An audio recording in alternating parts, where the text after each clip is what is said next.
Good morning, students. Good morning, pleasant good morning, one and all. Welcome to the Monday's episode of Speaking Out, Exposing Corruption Incompetence. Today, Monday, the 8th day of December in the year of our Lord 2025. Welcome, one and all. Hope you had a wonderful weekend. Hope you're looking forward to a productive week. Welcome as you come on.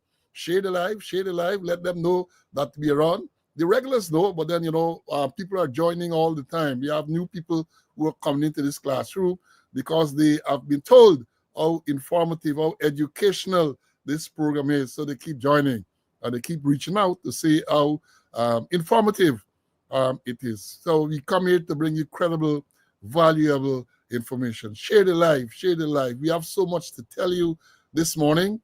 As you come on to give us a thumbs up. This program this morning, the gates were open at 8. That's 8 o'clock Eastern Standard Time, 9 o'clock Guyana time, and students flooded into the schoolyard.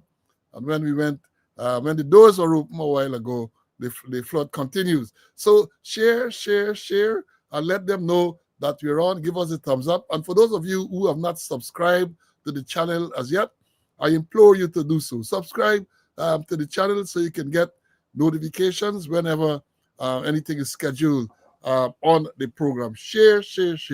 I regret to inform you this morning that my colleague CC is unavoidable absent. He has something very important that came up and would not be here this morning, so I'm going to be batting alone. This morning, I'm going to be batting alone. I hope you're not disappointed. So share the live, and we're going to get with it in a short while. I'll make the announcements, and then we're going to go into, we have a lot to talk about this morning. So many things that I had to sift through. Some of the things I wanted the intervention of CC. I have to then reschedule the program. But we're versatile like that. We are flexible like that. So please share, and we're going to be with you. I'm going to be with you in a while. How do you say today? December the 8th, Monday. We just over 2 weeks away from Christmas. Did you recognize that? Just 2 weeks, just over 2 weeks away from Christmas. And today, Monday the 8th of December, another great day that the Lord has made. Let's rejoice and be glad in it. Let's give praise and thanks for being in the land of the living, because it is a privilege to be in the land of the living, and we should never, ever take that for granted. So yes, welcome. And let me run quickly with the acknowledging those who are in very early in the schoolyard. Line up at the gate for the gate to be open. And the first one in, Jakey, you make number one this morning. Well, as I said, several came in at the same time, but Jakey is listed as number one, followed by Wayne from the UK. He's followed by Kenneth from Maryland. Gibbo is here with us. Then it's Peter, Danny, Grantley, Aubrey from Canada, Clifton all the way from Paris. Then is Barbara, Paulette. They all came at exactly 8. And shortly after, we had Emerson. Kerry is here with us. Sean, Joy, Desiree, Rawl. Then is Clive from the UK, Paulette. Then after Paulette, it was Ezzy. Then Anthony Bradshaw, Peters Hall and the East Bank. Ivor is here with us. They all came within the first minute.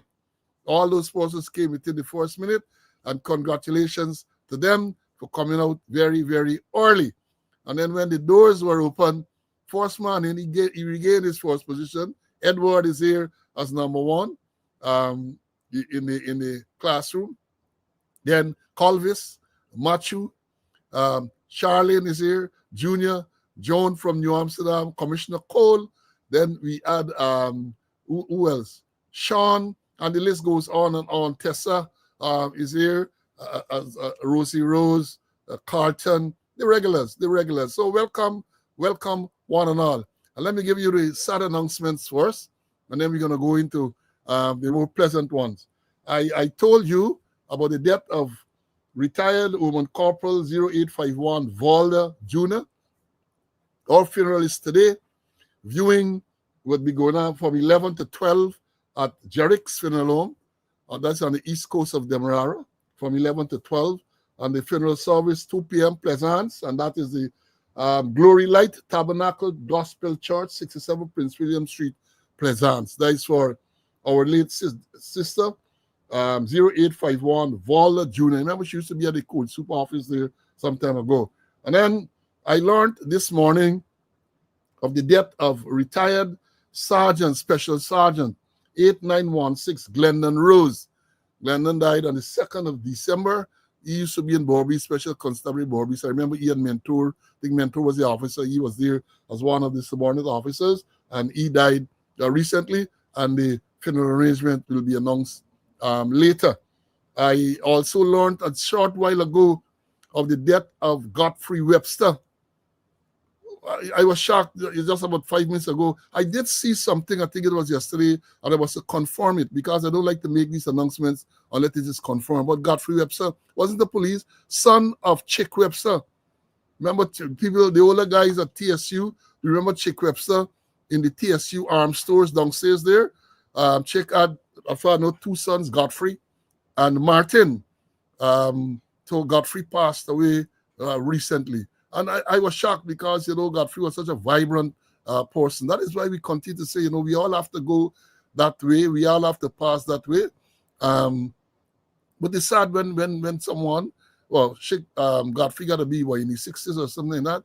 Yes, I learned that Godfrey passed away. I know he was very a staunch PNC supporter.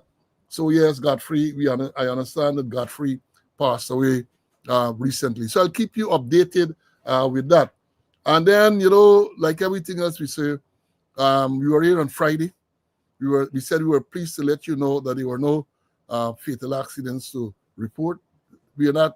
Can't say that again this morning because we are in about a fatal accident which occurred Firish Public Road, motorcycle and a car.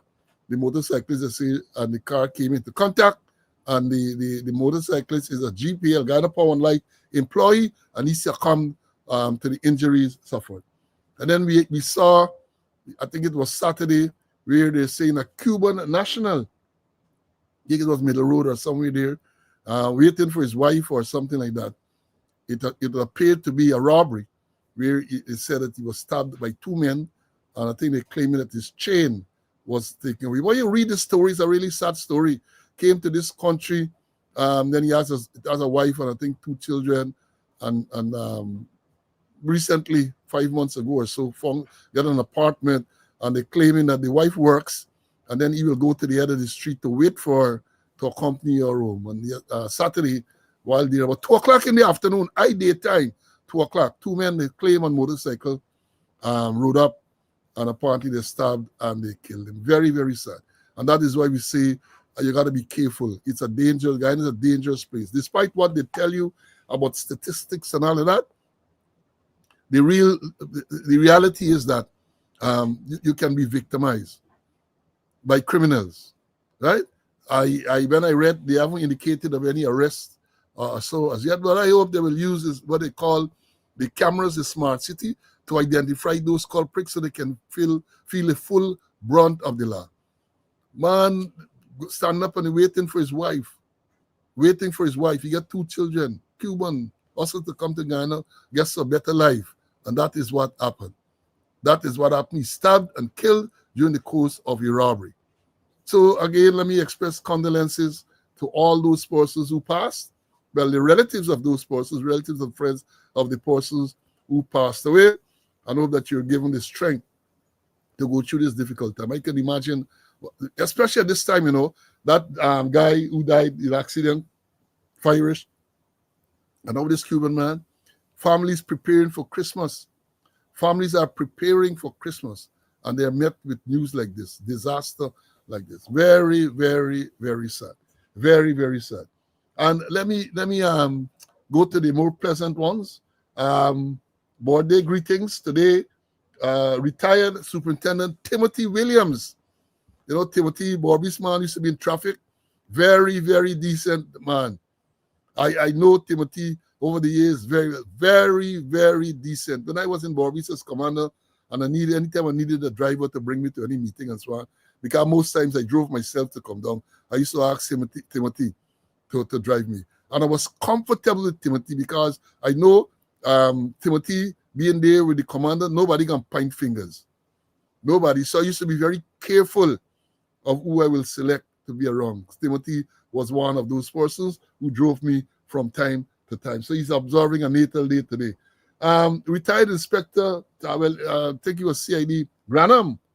Ian Granham is also observing a natal day today. Also, Errol Lewis used to be a member of the force, and the people in North America will know him. He's very active in the PNC group there. So he is observing a natal day today. Also, I understand that a former police long distance runner, middle distance runner, Robert Ramsing. Robert is observing a natal day today, and also observing a natal day today. Drum roll, drum roll, drum roll. The one and only Rhonda Lane. Then I'm still in the house. Rhonda is observing a natal day today as well. And then we have belated birthday greetings going out to Marcia on the Kirk. She was, I think, ASP or inspector at headquarters. I can't remember what rank she retired as, but she had a birthday recently. And in terms of upcoming birthdays, we have the Basil Bradshaw. You know Basil Bradshaw. I think tomorrow is his birth anniversary. We also have the former mayor, now member of parliament, Sharma Salomon from Linden, Region 10. He's going to be observing shortly. And a very good friend of mine, the Bajan friend of mine, I talk about Gregory Braffett, because I was about to say umpire, but I know that he's retired. So I guess you say former umpire. Gregory is going to be observing a natal day tomorrow, I think it is. So to all those who are observing today, who observed recently, and who are going to observe in the near future, happy birthday to you all, right? Happy birthday. And then let me move on. Yesterday, the December the 7th, for you history buffs, was the 84th anniversary of the Pearl Harbor. You know that story, Pearl Harbor, where the Japanese attacked Pearl Harbor on the 7th of December, 1941. And what happened? The Japanese attacked the U.S. naval base at Pearl Harbor in Hawaii, killed 2,300 Americans in that attack. And the U.S., the following day, the U.S. declared war on Japan and joined World War II. And as they say, the rest is history. The world changed as a result of that. The world has changed because as a result of that. And doing my research, I understand that they are World War II. There are 12 survivors who are still alive. 12 survivors of that Pearl Harbor attack are still alive today. I guess they got to be, because if it was 84 years ago, and if, let's say, they were 18, they said survivors, they didn't say whether they were military, assuming that they were military and they were teenagers, so they got to be in the 90s at this stage. So that is it. You got to remember these things. You have to remember these things. So that is what the announcements that I need to make at this time. As again, for those of you who are just joining, to let you know that my colleague CC is not going to be with us this morning. He has something to attend to, and he really can't make it. You know, if he can't make it, it's because it's something really pressing. It's something really, really pressing that he can't make it. So, let me.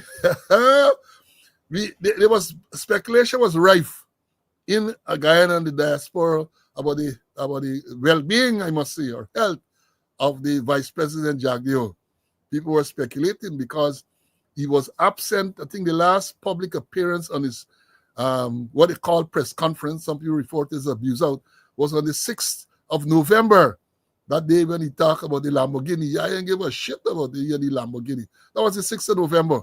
And since then, he had no press conference, the regular Thursday press conference, and therefore people started to speculate about his health. I said that maybe he's suffering from Lamborghini-itis. That did he asked me, what is that? I said, well, find out. Lamborghini-itis. So on Friday last, they had the what they call it, the Christmas Village in Main Street. They had the opening ceremony, and the vice president turned up. He was sitting there at that function, and his photograph was plastered around social media to show that he was alive. I know about well, he was alive. And let me say this, because they had a lot of speculation, a lot of speculation. I mean, he's a public figure. He's a vice president. He is, many people will say that he's the de facto leader of the country. And therefore, people have a right to ask questions, and people have a right to know about the well-being of such an important person. So he turned out and they took the photograph, and the photograph was plastered around the place. Well, let me say this. This is my personal view. I posted something, I didn't mention any name, but I can say this. If that photograph was meant to tell people, right, or to debunk rumors of his ill health, I don't think it served the purpose. I don't think. That's my view. When I looked at it, and I do my research, and I compared it to previous recent photographs, but all old people that's put it, country people that say, "Yeah, look too nice. Yeah, look too well, right? Yeah, look too well, right? Right." So that thing Friday there, he turned out, which was good. He's alive. I ain't sure about being well, but as I've said, this is not an ordinary citizen. This is the vice president of Guyana. This is the man who a lot of people believe runs the country. Right? He was president from 1999 until 2011 or something then, right? So he been in the thing long, minister and all these type of things. So he's a prominent figure. So people have a right to find out about his where he's about and his well-being. They have a right.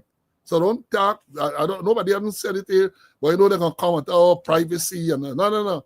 Can't get that type of privacy when you get this type of public life. Yes, and somebody reminded me about Sergeant Alex Vaughan. So there's 633 days since police Sergeant Alex Vaughan was shot and killed. 633 days. And these people who talk about transparency, right? They talk about transparency. They aren't telling anything else about that. They're not telling anything else about what happened to that matter. They said initially it was friendly fire. One of his colleagues accidentally discharged and he was shot 3 times and killed. And I said then, and I'm repeating here, that unless the person was armed with an automatic firearm, 3 shots can be accident. And I made a distinction between an automatic firearm and a semi-automatic firearm or a pistol or revolver. For it to be an accident, had to have been an automatic, which means when you squeeze the trigger, several rounds can be discharged at the same time. But if it was a semi-automatic and or pistol revolver, every round, 3 rounds mean you have to squeeze the trigger at least 3 times, assuming that all of the ammunition that were discharged struck the target. Right? So they aren't telling us anything more about that. They're not telling us anything more. And then I told you too that today, I don't know, there was to be a protest for cash grant. People were to go at the Square of the Revolution. I think it was organized by APNU, cash grant. And they had some altercation recently between members of the WIN party and the new Minister of Amerindian Affairs, right? And I was looking for it to read it, but the thing disappeared. You know how Facebook works. You see a post, and from the time you think and so on, you can't find it. And I saw Priya Manik-Chan, the Minister of Local Government. I can get it to show, I can look for it and to read it. If they pull it down by then, the next day. She lambasting, not harassing, let me use the right word. She lambasting the opposition people, because she talk about in the days of Corbyn and Granger and Jack Dio, you don't get this type of thing when they were opposition leader. I want to remind Priya Manik-Chan, right? I want to remind Priya Manik-Chan that when there was an incident in front of the Pegasus Hotel, when I think Minister Cummins was going there, and Irfan Ali and others were trying to overturn Shikar. The video is there. So that is even worse than people having some verbal confrontation worse.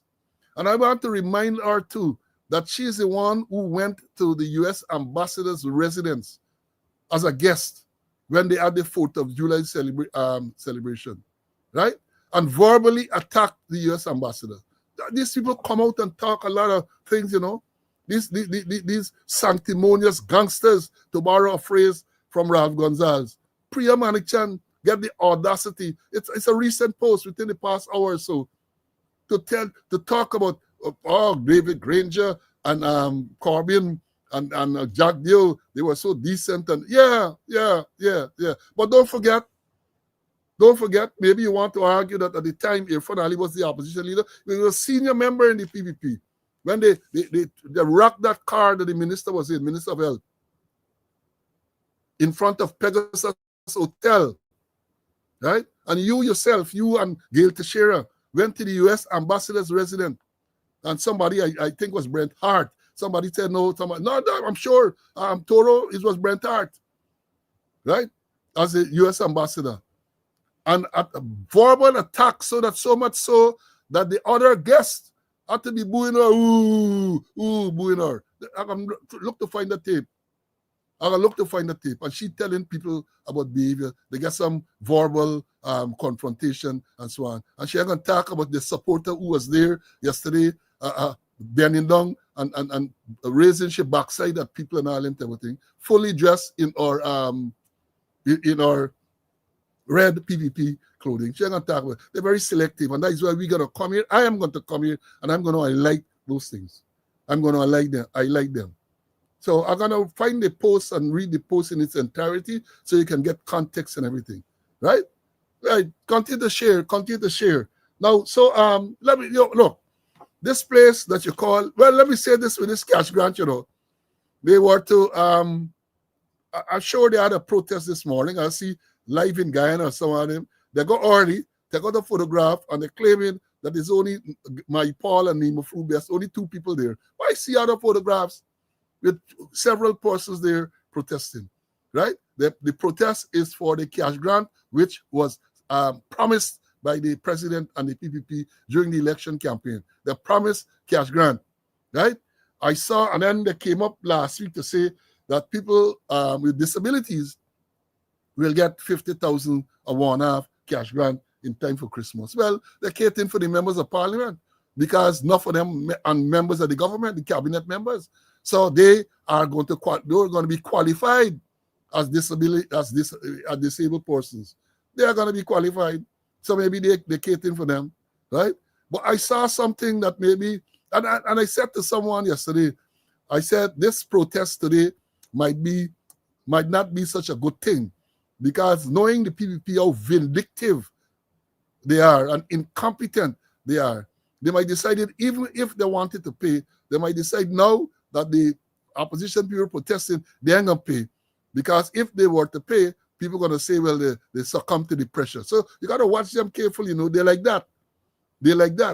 Right? So I said, this thing might redound to the detriment, this protest might redound to the detriment of a lot of people. Because they're going to say, we ain't paying nothing now. Even if they had intended, we ain't paying, because if we pay now, people are going to say we cave in to the pressure from the opposition. Now, it cannot be seen to be caving in to pressures from the opposition. But let me tell you this, as I told you all this already.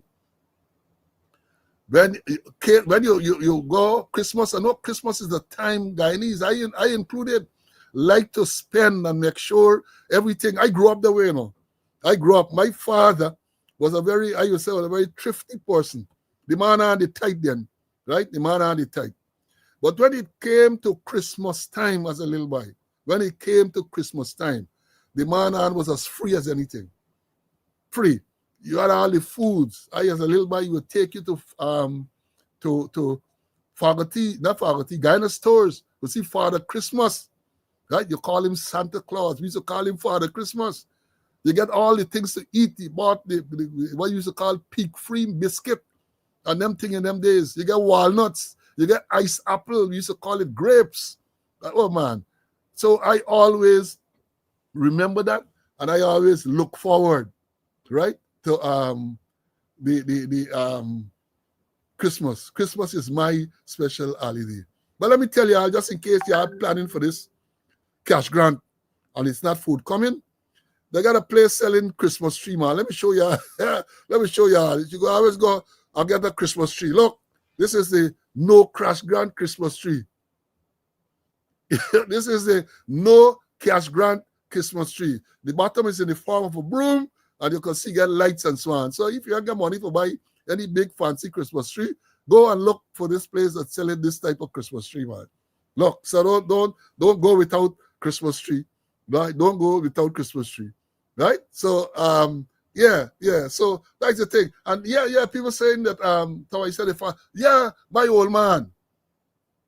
Paul Obadiah Slow, my old man. Don't make sport when it comes to Christmas time. Ginger beer, sorrel, duck, curry, turkey back in the day. Turkey, yes, turkey back in the day. Everything you wanted. So we look forward to Christmas Day. We look forward to Christmas Day. I will make sure you can buy me gun and socket. And my favorite gun back in the day, the older guys remember Apache. That was the name. That was the brand name, Apache. Apache was the best gun with your socket. And then when the time comes, you got to play war break. And of course, in order to get money, you have to make sure that you got your dance masquerade. Put on your sister or your mother dress. You got a thin cut, and you're knocking it around the village, and you're dancing masquerade. If you get a raise, that can buy your caps, your gun, and so on. Yeah. That can buy good days. Now things are different. You understand? Things caps gone, yeah, man, caps gone. Apache caps gone, right? And then if you get a little extra money, you buy carbon. You buy carbon, and you get a milk tin. These children don't know about them things, you know. You buy carbon, you got a milk tin. You bore the bottom part of the tin with a nail. And then you put the carbon inside, your piece of carbon, you spit in it. You spit. When the spit hit the carbon, you used to foam up until you shake it. Bam, bam, bam, bam, bam, bam, bam, bam, bam, bam, bam. You rock it up. They take a match and put it in the oil. Badam! It goes off. The cover is blown off. That was we fun them days, man. Yeah. We had good times. Right? We had good times. Yeah, but some people say you had a Mustang caps gun. But I remember well, I like the Apache. The Apache had a big hammer, and it make a louder noise with the caps. Yeah, but let me move on. You know, as I tell you, with your little money, you got to be careful. Let me show you all something that circulated recently, yesterday or day before yesterday. This is a man said that he went to a Chinese business to buy water. You got to be extremely careful, all this thing, you know. You ain't get money already because they ain't giving you a cash grant. And even the little that you have, the people are trying to con you. Look at this, folks. Look at this.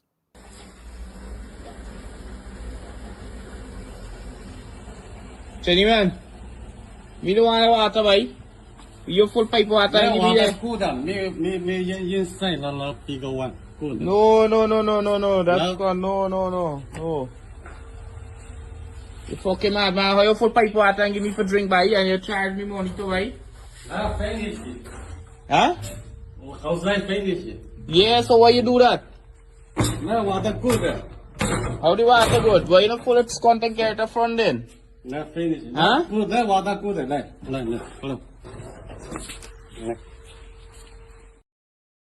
You see what happened there? Apparently, man went to this Chinese place to buy water, bottled water, 5-gallon bottle, as you can see. But the final man just carry the container in the back and pulling it from the pipe. Say, water good, man, water good, right? Right at the back. So that is where you gotta be extremely careful. They don't give you money.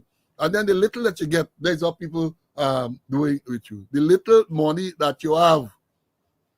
The little money. If the man wanted pipe water, sure you could have got to some nearby pipe that giving a little clearish water because some of them was you get marby that you didn't ask for. Some of the water coming through the top is like marby, right? Which you didn't ask for. So I show that to tell you that you folks have to be very, very careful. Yeah, especially at this time. A lot of products are going to be in the market, substandard products, right? Substandard products. Somebody said Jamun wine. Well, in them days, the Jamun wine was there But I couldn't indulge in that. I said them big people, jamun wine and rice wine and fly and all them type of thing. Me as a little boy, you couldn't participate in that at all. You have to go your Mabi, your ginger beer in these times, your ginger beer and sorrel.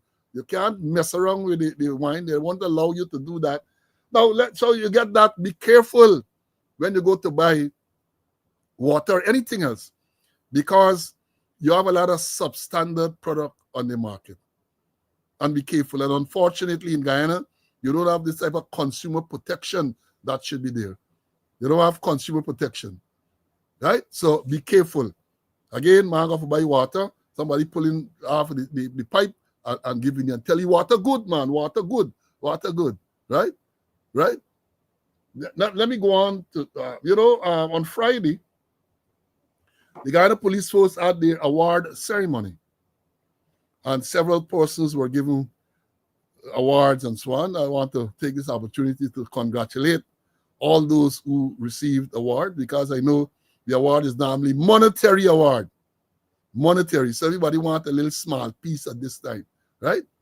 Sorry, the small piece. And let me remind them, because these things are, people say you got to know the history. That is, this award ceremony was the brainchild of Larry Leland Lewis as commissioner. Larry Leland Lewis. Larry Lewis felt that policemen and women should be rewarded for their good work during the course of the year, right? So he came up. I was part of the admin at that time, right? As a young deputy superintendent, came up and Larry came up with the criteria and so on, divisional base cap, department base cap, then the overall division. So you have each division should have what you call the best policeman in the division. And then when we met at headquarters and so on, then you decide from among the divisions and branches, guys, only division and branches, the best cop. And the criteria there, I don't know what is the criteria now, but it was in recognition, especially of those persons who are involved in frontline policing, right? The investigators, men who are out there solving crime, and it was reserved, but not reserved, but they are the ones who, based on the criteria, they are the ones who qualified more often, because it's difficult for someone who is in an office, right, to meet the criteria to qualify to get the best cop, either at a divisional level, and that is why they brought in the branches. So it's not only the divisions, but they brought in branches. And if a person was outstanding in a branch, they were recognized. So Larry Lewis, I think it would have been, Larry Lewis became commissioner in 1990. And I think it was a year or two after then, he brought in this best cop arrangement. And in the early days, the detectives, people, I think one of the early ones was Lawrence, the late Lawrence was the best cop. I remember Gordon Gillows, who's now an attorney. He too became best cop. And you had a lot of others through the years, people from TSU and other places. I can't remember them all now, but it's in recognition of what the work they would have done. And as I said, now I don't know what is the criteria, but I could tell you the test and the criteria back in the day was very, very rigid. Very, very rigid. So, for example, things like discipline and all that type of things used to come into consideration. Discipline used to come into consideration, right? I remember back in, I think it was divisional base capo, a division or something. Ramdas, I think he's an officer now, because he was a very active enforcer. He did get divisional base cap. I remember that very, very well. Ramdas, the traffic man, right? So it's, as I've said, it's in recognition of those persons. And I only hope that the criteria, even if you adjust it, it remains of such that when you call somebody a best cap or a best divisional cap, they deserve it. They deserve it, right? I only hope. And let me say this as I'm on this topic, right? Again, I said congratulations to all those, because I don't know what is the criteria. I don't know what they did, but I did see on social media a little piece where Deputy Commissioner Budram was reading out the citation for 2 ranks, I think 2 or 3 ranks, who were on patrol and did some interception. And I was disappointed to hear the deputy commissioner reading out publicly that these ranks made some random stop of a vehicle. And I think they found fire. Random stop. Mr. Budram, by now you ought to know that random stops are unlawful. Unlawful. And I would have thought that at that level, that you would have at least nice up the thing, right? They had some suspicion which caused them to stop the vehicle or something. But for you, a deputy commissioner, to come and talk about random stop to the public, the random stop, all the lawyers, the attorney general, you had other people in the attorney general's chamber, you had the case with the now acting chief justice, right? Random stops are unlawful. And it is disappointing that the deputy commissioner is going to be reading out there with the full media in attendance to tell people. Again, I say the people did work. I'm not saying that they should not be recognized, but you can't come and tell the public about random stuff. Not at that level. No, that is not going to fly. Not at that level. So, and then I saw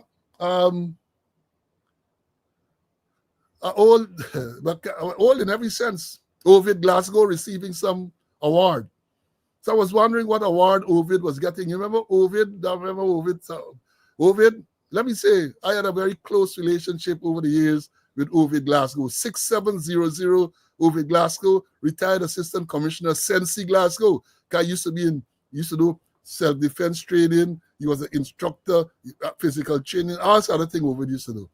But I think it is good to see that Ovid is still active at 80. Ovid is 80 with uniform. I think it's RK uniform he has on and collecting some award. I don't know if the award is for long service. I don't know what the award is for, but I was I saw Ovid, and then I remember not so long ago when Shoot and Scoot Ben was Minister of Home Affairs that presented Ovid Glasgow. I think at the time he was 78 with a bicycle. Because I think he's still active and he still rides around the place and so on. But to present, no matter how active he is, for the Home Affairs Minister to have presented a 78-year-old person with a bicycle, I thought that was inappropriate. That was my view then. Still is, that it was inappropriate. So I saw Ovid there, and I have not seen him in person for the longest while, and I wish Ovid well, because I think Ovid, former national cricketer too, just in case you all know, I think Ovid represented Guyana as a wicket keeper. Right? I think he had 3 first-class matches or something like that. But Ovid used to play cricket at all the levels. At all. I remember the famous match at Border, Police versus GCC. Back in the early days, a limited over game. And Ovid play out some over, right? And Police end up losing by 0.000 something, but the proper views over that. Then he came back as an off spinner. Well, he used to spin up Ian and thing up Ian, but the ball never used to turn. We were playing for turn, and they were getting out and so on. That is Ovid. He played hockey. I remember he played cricket, he played hockey. He was really and truly all-rounder. I guess that is why at 80, he's still very active. And I have a lot to be thankful to Ovid for, right? Because when I was a recruit in training school, Ovid was there as a sergeant, and Johnny Charles, I think, was the inspector. And Ovid had to O-line for Johnny Charles and tell me, come, young police, so take the squad over to the TSU. So I had to march the squad over, my squad then over to the TSU. And I think a lot of people recognized me then with my commands and all this type of thing. I got recognized then. And I took over TSU from Ovid. I was a deputy superintendent. Ovid was a superintendent on Senior Soup. Back in 1991, I took over from him. And then I took over from him again in West Demerara at some stage. So yeah, I got a long way back with Ovid. I remember well, let me say this before I move on. In 1977, Ovid, we used to lime. Used to go by Rico, by the hospital, and drink a little beer and so on. Ovid used to ride a P50. And one Friday afternoon, I was a corporal. I had come back from the GDF course, and then I had to take off back the tree stripe that had authorized me to wear. And Ovid and I were riding, Ovid riding and I at the back, going to Rico. And we meet somewhere in Camp Street. I think it was simple. Somebody said, hey, congratulations. I said, what? They said, 4 Sergeant just come out and I got promoted. We turned back. We turned back. and going to headquarters TSU for Sergeant to see I promoted to sergeant. Yeah, so we were that close. We were that close. So let me move on and tell you something about the cricket. I know we got a lot of cricketers here. Oh man, we have a lot to celebrate. West Indies versus New Zealand, a lot to celebrate. When we were here live on Friday, right? And let me be honest, just before the start of the program, I was informed that Sheob just got out for 140 runs. And I said, well, that's it. That's it. Right? That's it. And then I didn't bother watch because I said, well, the writing was on the wall. It's just a matter of time. But then later on, I went on Cricinfo and saw that Roach and the guy there, his name escapes me now, Graves, were batting. So I started to follow the thing. And those men pulled off a miraculous draw to come back from where they were to bat out all those overs and draw the game. That is a little miracle. And that is why we continue to say, those of us who like the game, you can't stop Test cricket. You cannot stop Test cricket for all the intrigues, or as the man said, the intrigues. I see the word intrigues and pronounce some intrigues. Can't stop it, right? That was an outstanding performance by the second innings performance by the West Indies team. For Graves, double 100, right? That says if only the fourth West Indian to have made a double 100 in the second innings of a Test match, right? Yeah, somebody saying they come up from 77 for 4, right? So outstanding performance. They have a next test coming up tomorrow, I think it is. Tomorrow afternoon, the other test starts. And it's about consistency. About consistency. I've always said, I don't really necessarily look forward for West Indies beat up anybody and dominate. But we don't want them to disgrace themselves and to disgrace us, man. They must show fight. They must show fight. Right? So we look forward to more fight in the next test. And then, who can forget this Ashes series? Y'all hold a while. Let me just, excuse me 1 second.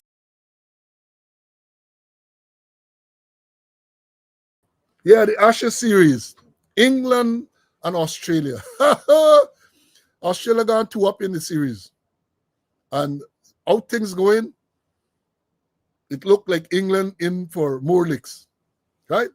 Because, remember, the Australian bowling unit is not at its strongest in the absence of Cummins and Hazelwood. So they're in a dilemma now, the Australian selectors, because when Hazelwood and Cummins, I remember Cummins is the captain, when they are fit, what happens then? Because one of the standing bowlers, Nesser, pick up a 5. That is the type of problem any selector team would like to have, right? You get depth on the bench. So let's see what will happen there. And coming back to the West Indies cricket, you know, the president of the West Indies Cricket Board, Dr. Kishore Shallow from St. Vincent and the Grenadines, he was a part of the new, of the opposition then that won the election in knockout Rav Gonzalez. And I saw that Mr. Shallow, Dr. Shallow, is now a minister in the government of St. Vincent and the Grenadines, Minister of Sports and or Culture and something he is. And he made a statement yesterday, a video statement. Basically, he's saying that he will not resign as the president of the West Indies Cricket Board. He will serve out his current term and he will not seek re-election.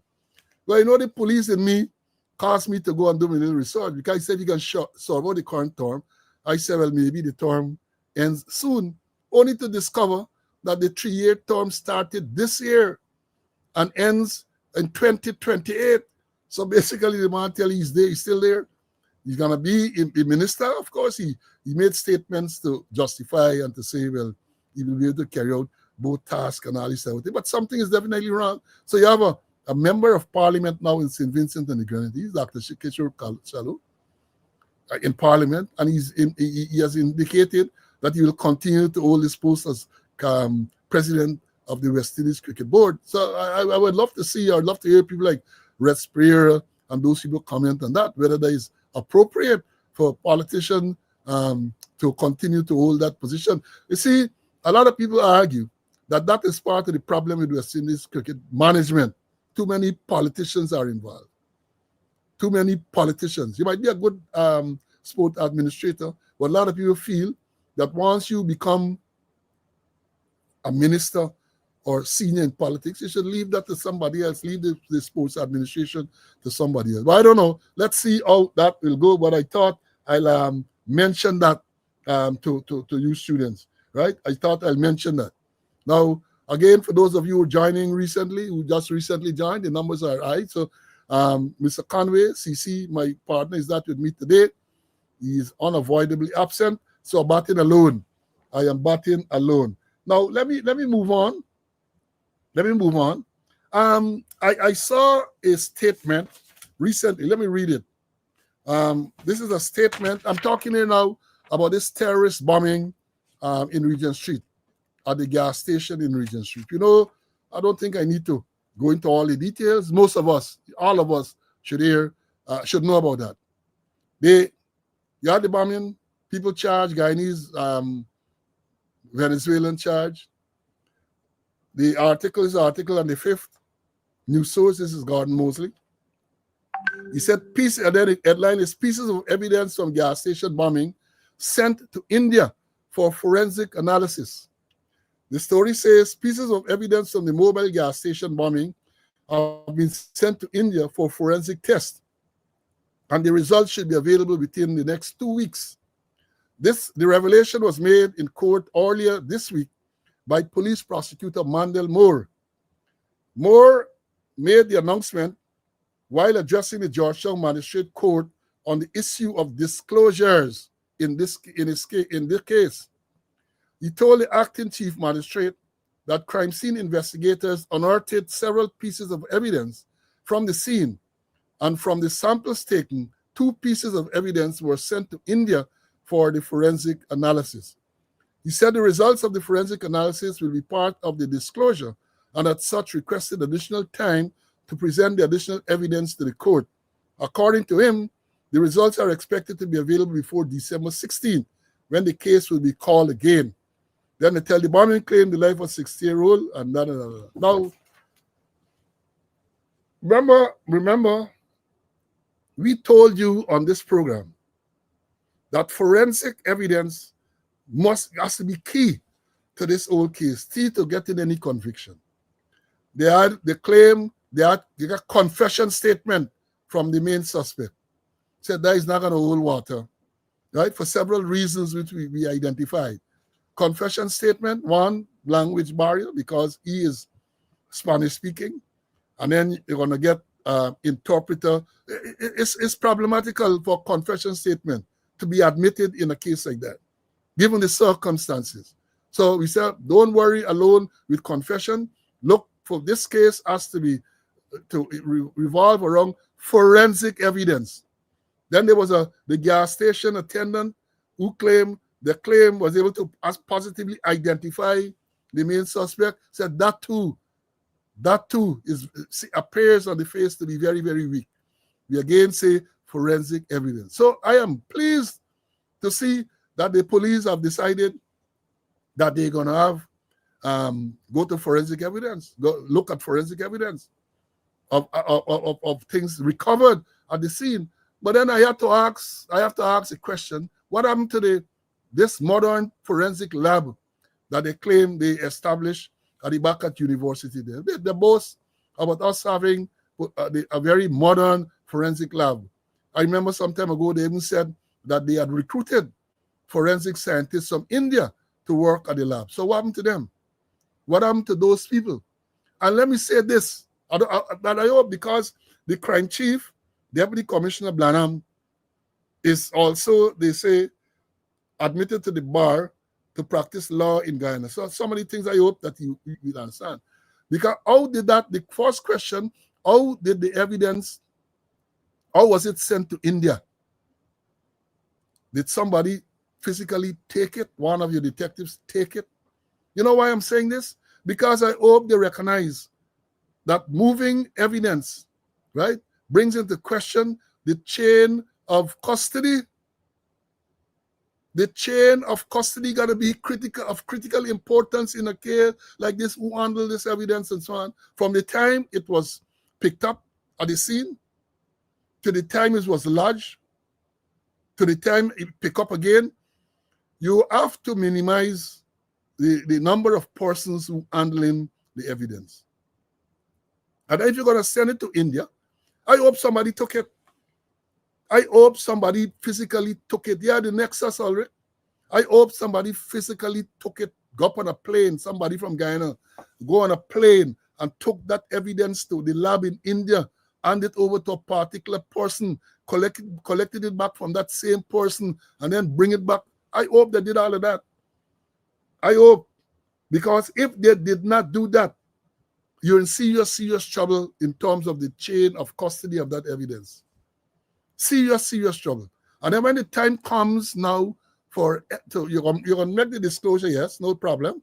So whenever any certificate come, Mandel Moore saying that is going to be disclosed to the defense, which you have to do. You have no choice. You have no choice, right? You have to make a disclosure if you want to use it. Those are some of the rules. But then, remember, the man who do the examination in India has to give evidence. He has to give evidence. Maybe you can make sure you get by Zoom. I don't know.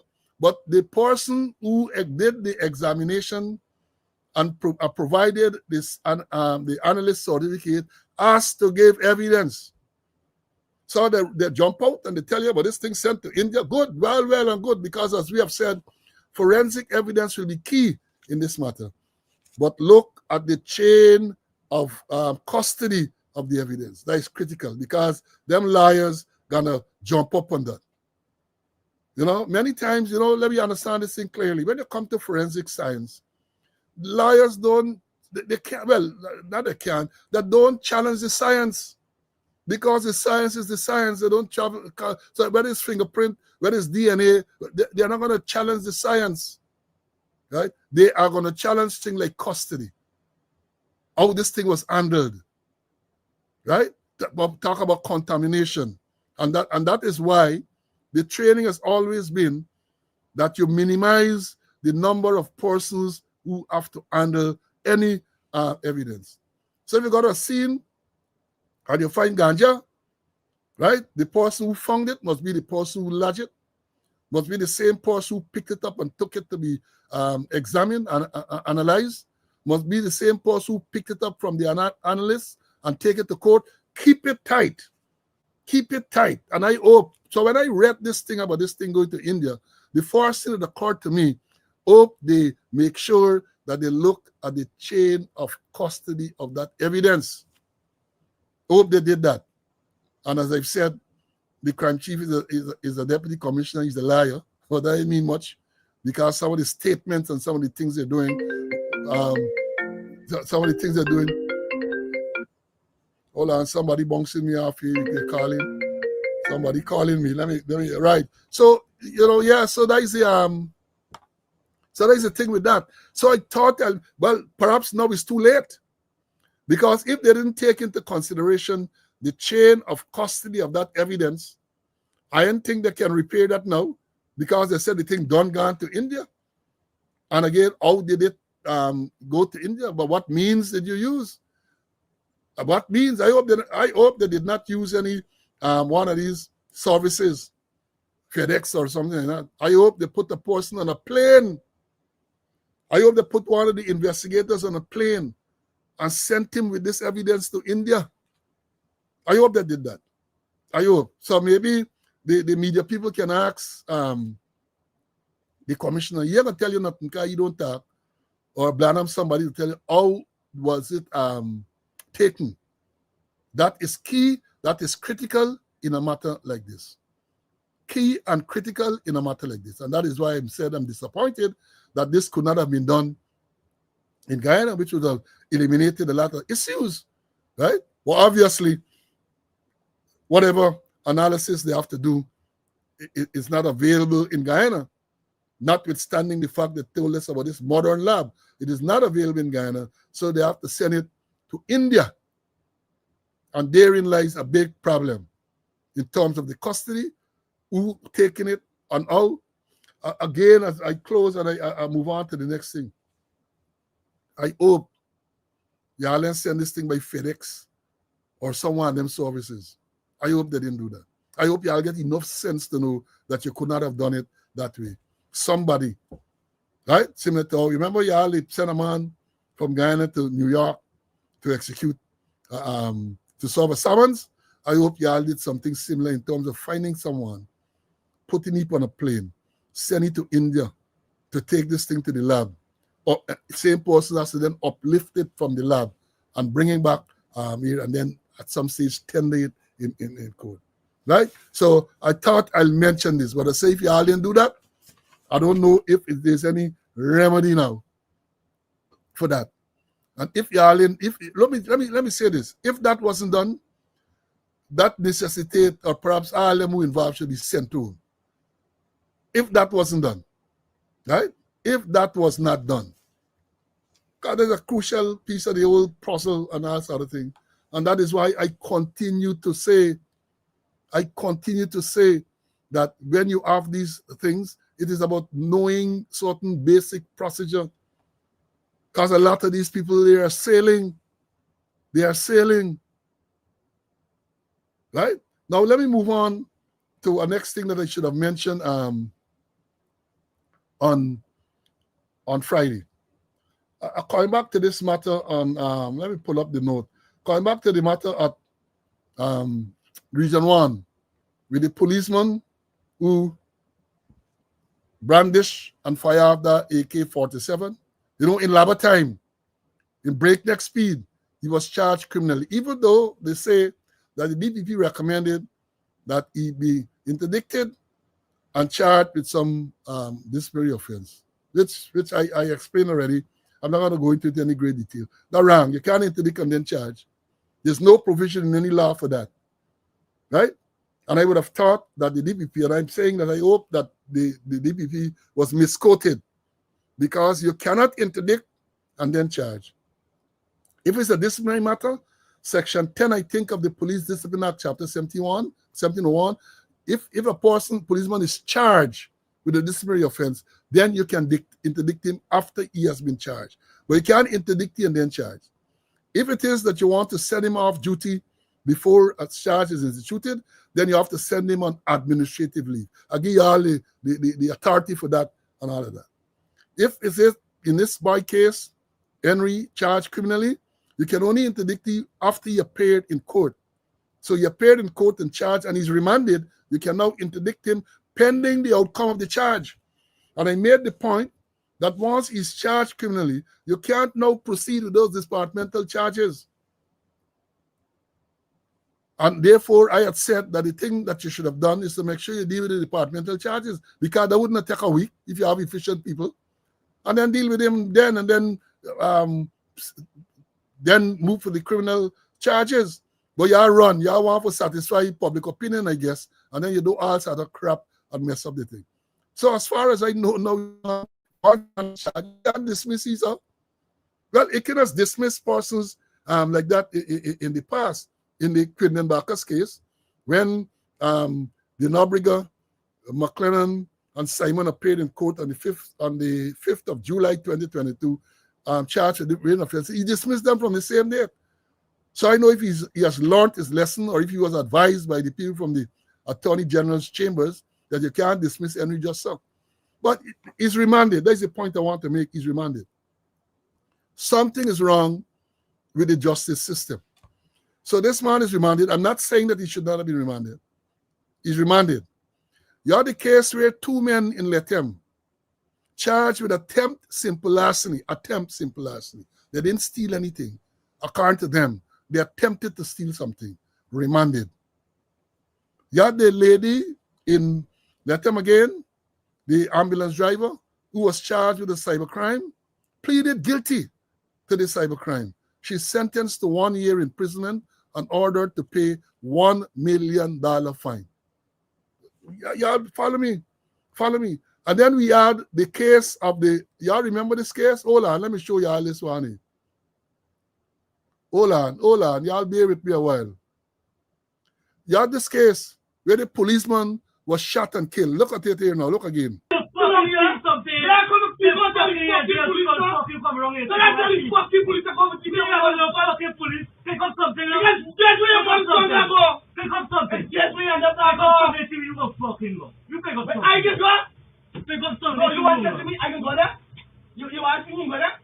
you want to tell so. You want to move on the fucking station. I don't put the fucking enemy.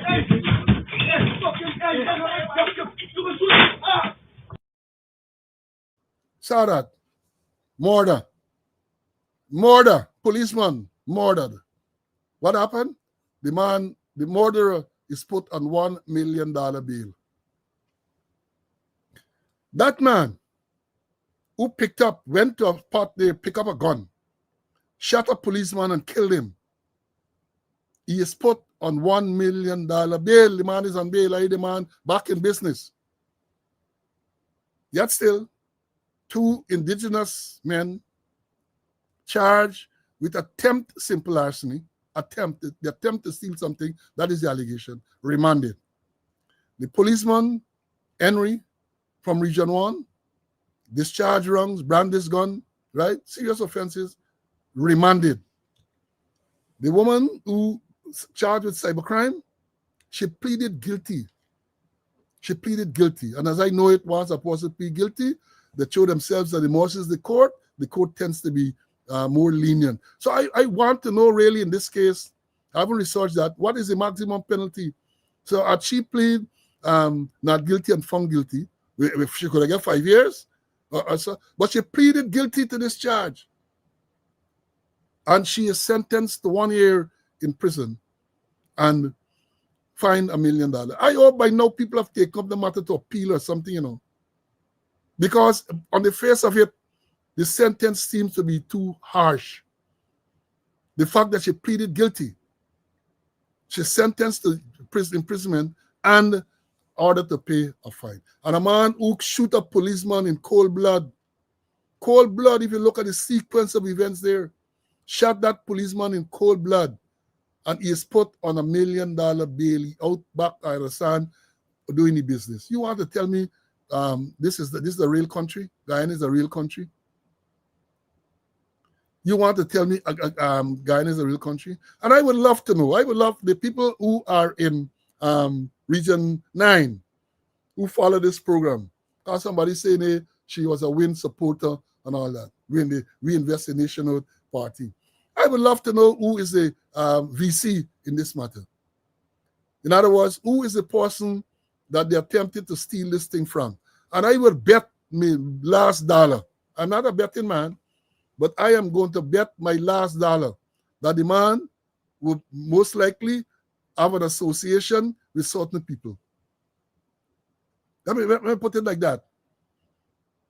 I am sure that this man, whoever the virtual complainant is, that is the person from whom they attempted to steal whatever they attempts to steal, because they didn't state that, right? That you get contacts then. You get contacts. For this people have been charged for attempt simple larceny, attempt simple larceny, and remanded to prison. Right? Remand. The man is murder. We saw there this businessman from Vredenhoek shot that policeman, badam, kill him. And as I said, disturbingly, the police, public, the propaganda unit, the police association, none of them can come out publicly and condemn not only the act by this man, but the fact that this man was put on bail. And when you had a case where a man was charged with throwing acid on that nurse, right? And he was remanded overnight. When he came the next day, because the police had promised to produce or to provide evidence to the court the following day, which they did not. And the magistrate then decided to put him on bail. They come out publicly, the police corporate communications unit come out publicly berating the magistrate. Berating the magistrate for putting that person on bail. And when one of the colleagues is shot and killed, as we saw there just now, not a word. Not a word. Well, here, Mark Ramatargan, they say, rumor has it that Mark Ramatar resigned after following some confrontation with the commissioner.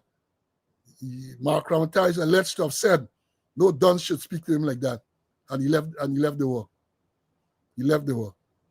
So I had to mention that. I had it listed to mention on Friday, but I didn't remember to deal with it then. But I said I got to talk about it.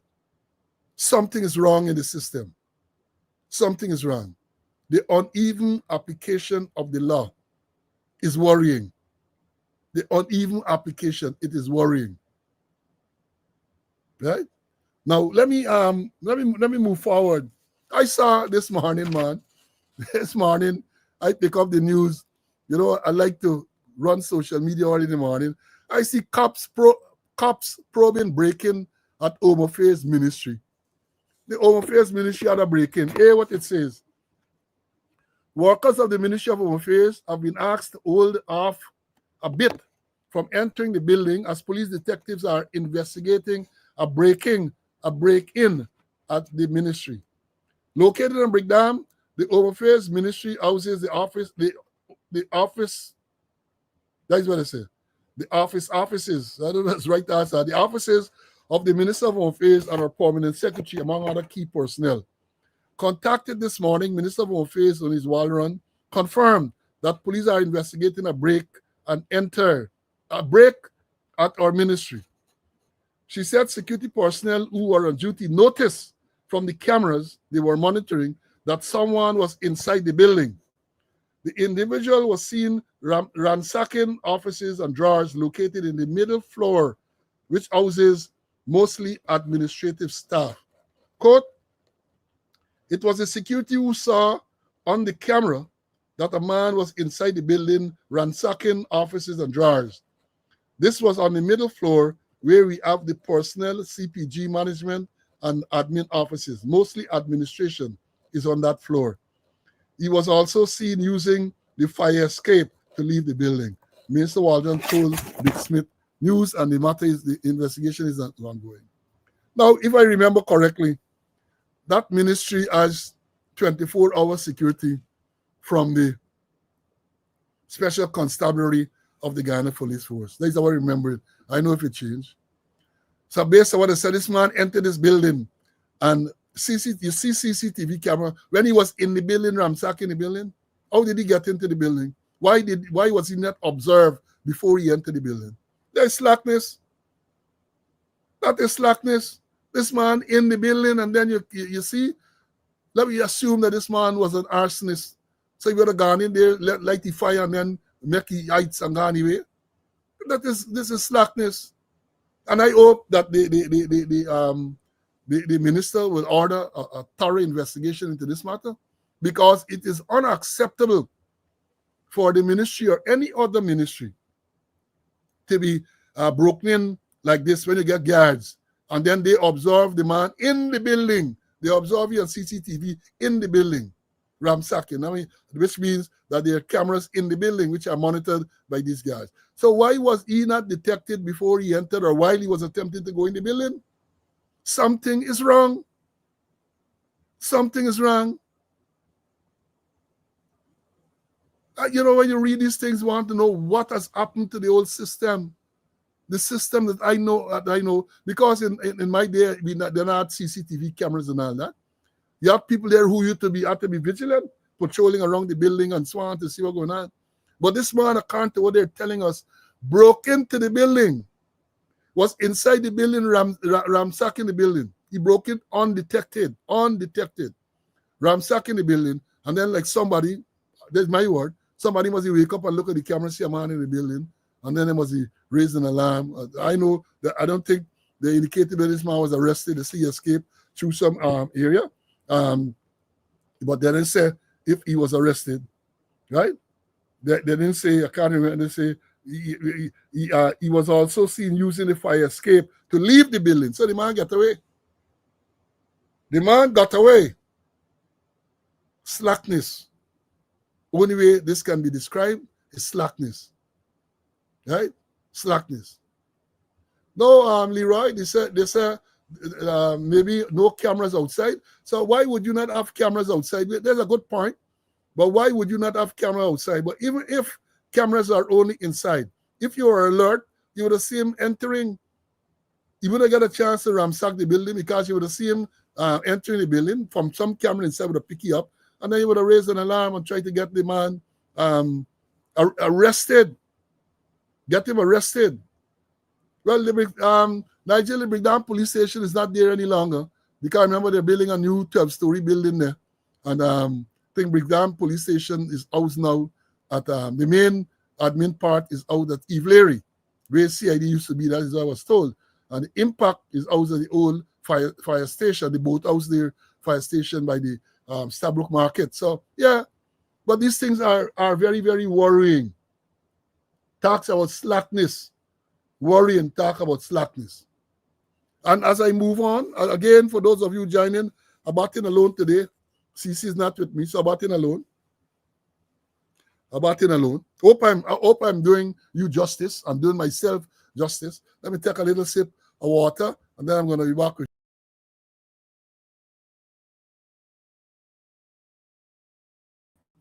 you. Yeah, I have to wet my throat. Now, one of the things I wanted to talk about, one thing I'm going to delay this to, when Mr. Conway is here. Hopefully he's here on Wednesday. I saw this morning reading as I told you, I always on social media and mainstream media try to keep myself up to date with what is going on. And I saw a post this morning from Travis Chase. It speaks about the senior superintendent M. Not Shaw. I'm gonna read it for you. It's all along. Right? It's all along. But you know what disturbed me? I'm gonna talk about that first. Because Travis Chase posted this thing this morning. Right? When I looked at it first, the timeline had showed that it was posted for like about 3 minutes. So it was freshly posted. And then when I went to Facebook, there's something called, I think, news. Hold on, let me tell you, I don't want to call the wrong name. Some entity that calls themselves Guyana News. Some entity that calls themselves Guyana News. As the exact article. Travis Chase posted this thing, you know. Guyana News plagiarize, copy this thing old scale. And then even give credit to the fact that this is an article from Travis Chase or from HGP 90 News. I said, look a story here. Look a story. Falling standards. That is so unprofessional. It is so unprofessional for one journalist to do his research and post a story and some other entity or individual to pick it up and to post it with their headline and so on and not even indicate that it is the origin of the matter. That even indicate. That is so I don't know who they are. I don't know who is this Guyana News. Who are the people responsible for this Guyana News? But I saw it, I observed it, and I said I got to mention it. Now, hear what the article from Travis Chase says. Hear what it says. And yeah, there's wholesale thief and intellectual theft is criminal, you know. I remember when I went to university, one of the first things is one is when you got to do research and so on, there's a crime called plagiarism. And the very strict on that. If you quote something, you must name your source and all them type of thing. But this the man just pick up this thing and just regurgitate full scale and giving it like if it's their own, right? Like if it's their own. Hear what the article says.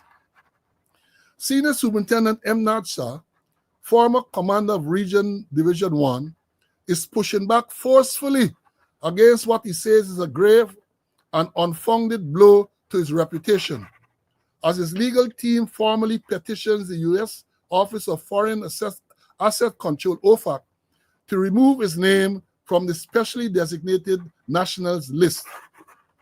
In a strongly worded request to OFAC, Shah is asking for a prompt and comprehensive review of newly submitted evidence Materially, he insists, fundamentally changes the factual landscape surrounding his designation. His attorneys are calling on OFAC to reconsider and reverse the decision, saying SAR stands ready to provide any further documentation or direct engagement required to clear his name. But even as the diplomatic and legal battle unfolds, Shah is publicly defending his integrity, particularly in relation to the major drug bust at an illegal airstrip in Matthews Ridge on September 1, 2024. According to Shah, he had no knowledge of the clandestine airstrip, no involvement in any criminal enterprise, and no association with any of the players suspected to be linked to the cocaine-laden aircraft discovered there. Well, I know it's an aircraft discovered. Shah said that on September the 1st, after receiving words from KANU, that's the Custom Anti-Narcotic Unit, he received a word that KANU was conducting an operation in the region. He immediately traveled to Matthews Ridge and was airlifted by the Ghana Defense Force to the scene. There, he met officials from KANU, the GDF, and the Minister of Home Affairs and the US DEA representative, that's the Drug Enforcement Agency representative. He says the DEA officer questioned him extensively about the airstrip, the source of the cocaine, and the whereabouts of 2 police officers. Shah says he informed investigators that he had no prior knowledge of the airstrip and later confirmed through immigration that at least one of the officers he was questioned about had left Guyana for the United States days earlier. The senior superintendent insists that his record speaks for itself. He says he has always shared narcotic intelligence with KANU, including recent information on a semi-submersible vessel and a go-fast boat discovered earlier this year, both believed to be tied to regional trafficking networks. Shah maintains that he has never facilitated criminal element, never shielded rogue ranks, and has consistently acted with professionalism, transparency, and integrity. He says the allegation and the OFAC designation have inflicted severe personal and professional harm, and he is determined to clear his name.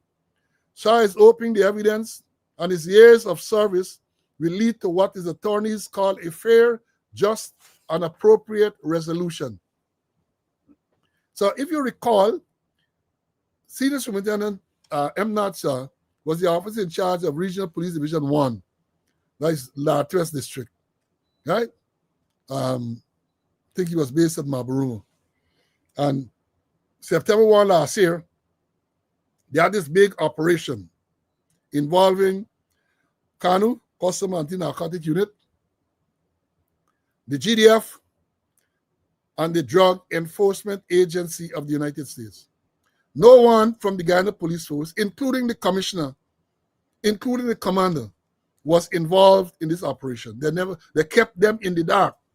And the question was asked then, why would the DEA, because what the DEA led, from all information, was a DEA, Drug Enforcement Agency-led operation. They did all the intelligence work and so on.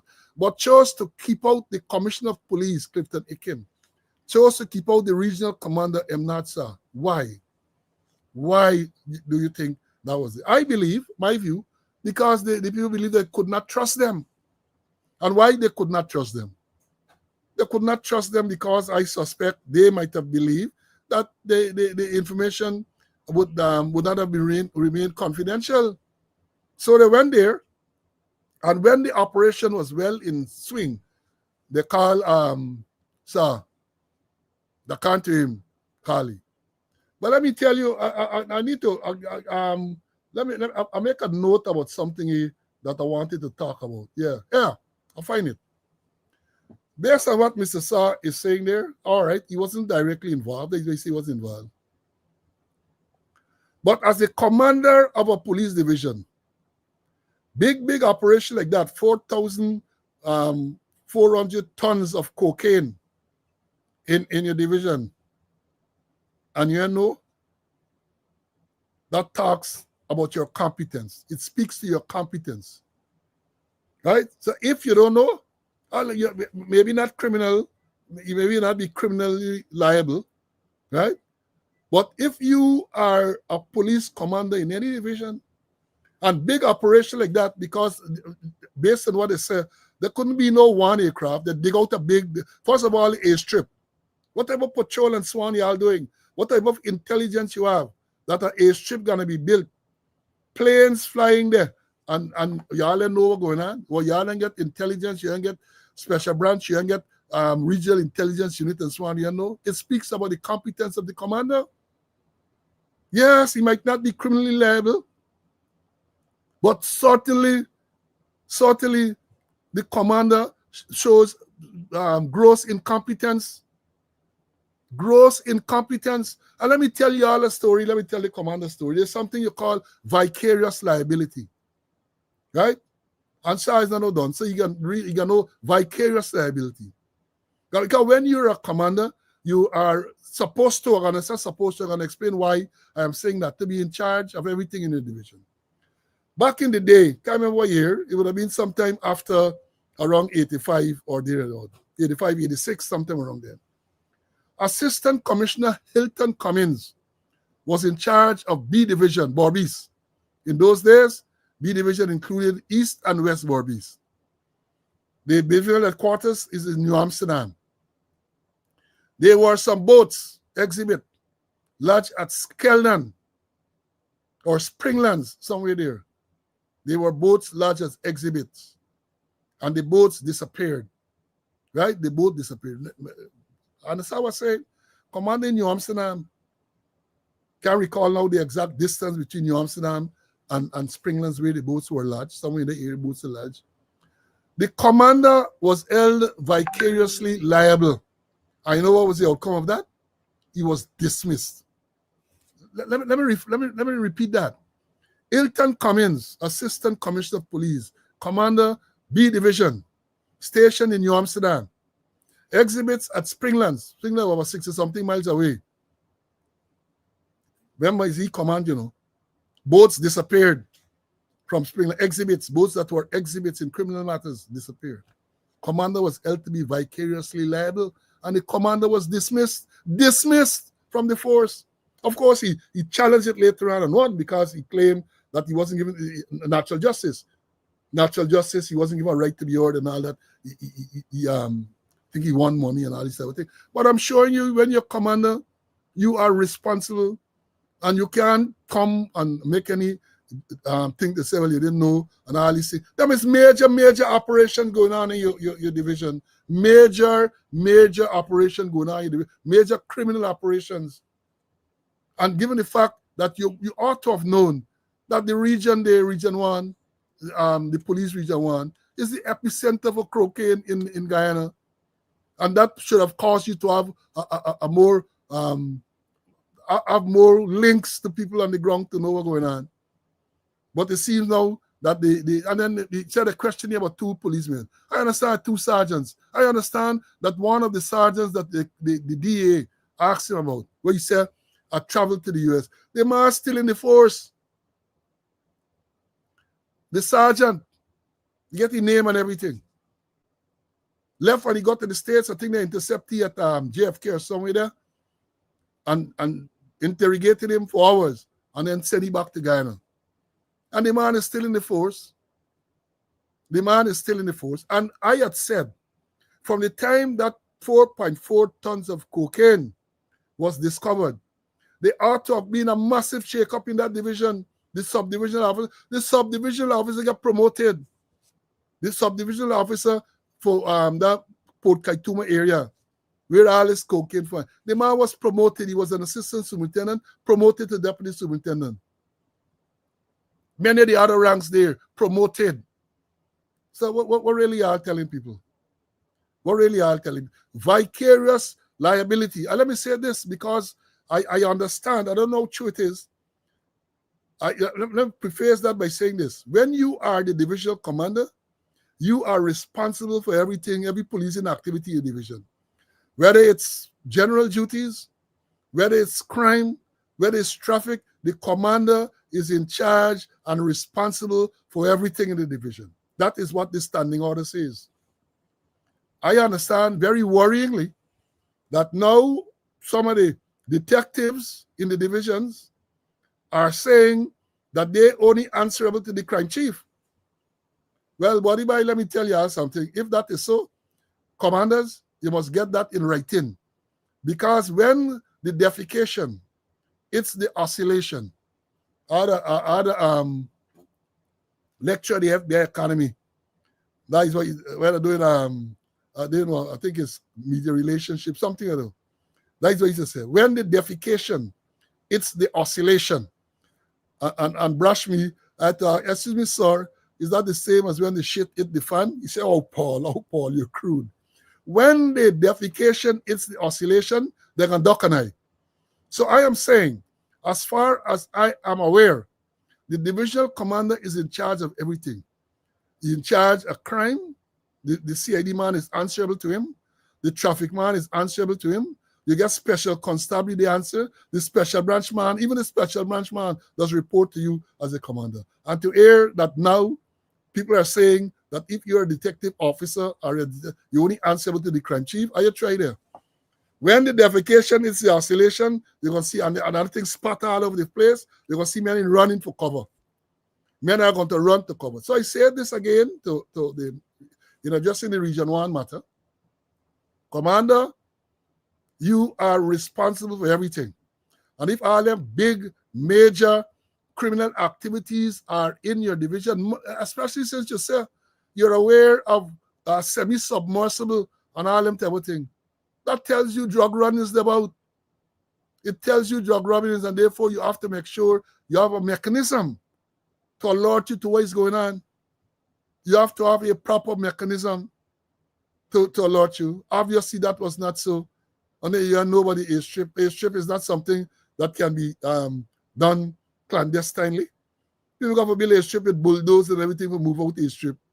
You got to get big, heavy machinery to clear bush and all sort of thing. And airstrip is not a 100 feet thing you're making. Even if it's a light plane not to land. That got to be a big operation. How come such an operation is taking place and the police don't know? And they got rumors around the place. Rumors, mind you, that the police knew exactly what was going on. Because they would have heard aircraft flying over and all this everything and landing and taking off multiple times. Multiple times. So if, Commander, you weren't aware of those, that is an indictment on you. That is an indictment on you. Right? So let me see where this will go. The man is appealing for his name to be taken off the sanction list. That is what the article says. He's appealing. And they get wrong information. But let me say this too. Now, I find it difficult to believe that the OFAC, right, that is the sanctioning agency, right, of the U.S., the U.S. Office of Foreign Asset Control. I remember this involved DEA, the Drug Enforcement Authority or agency, whatever it is. I find it difficult for them to get to the stage, difficult to contemplate or understand, for them to get to the stage where they are sanctioning a senior police officer and they don't have evidence to do so, circumstantial or otherwise. I find it hard to believe.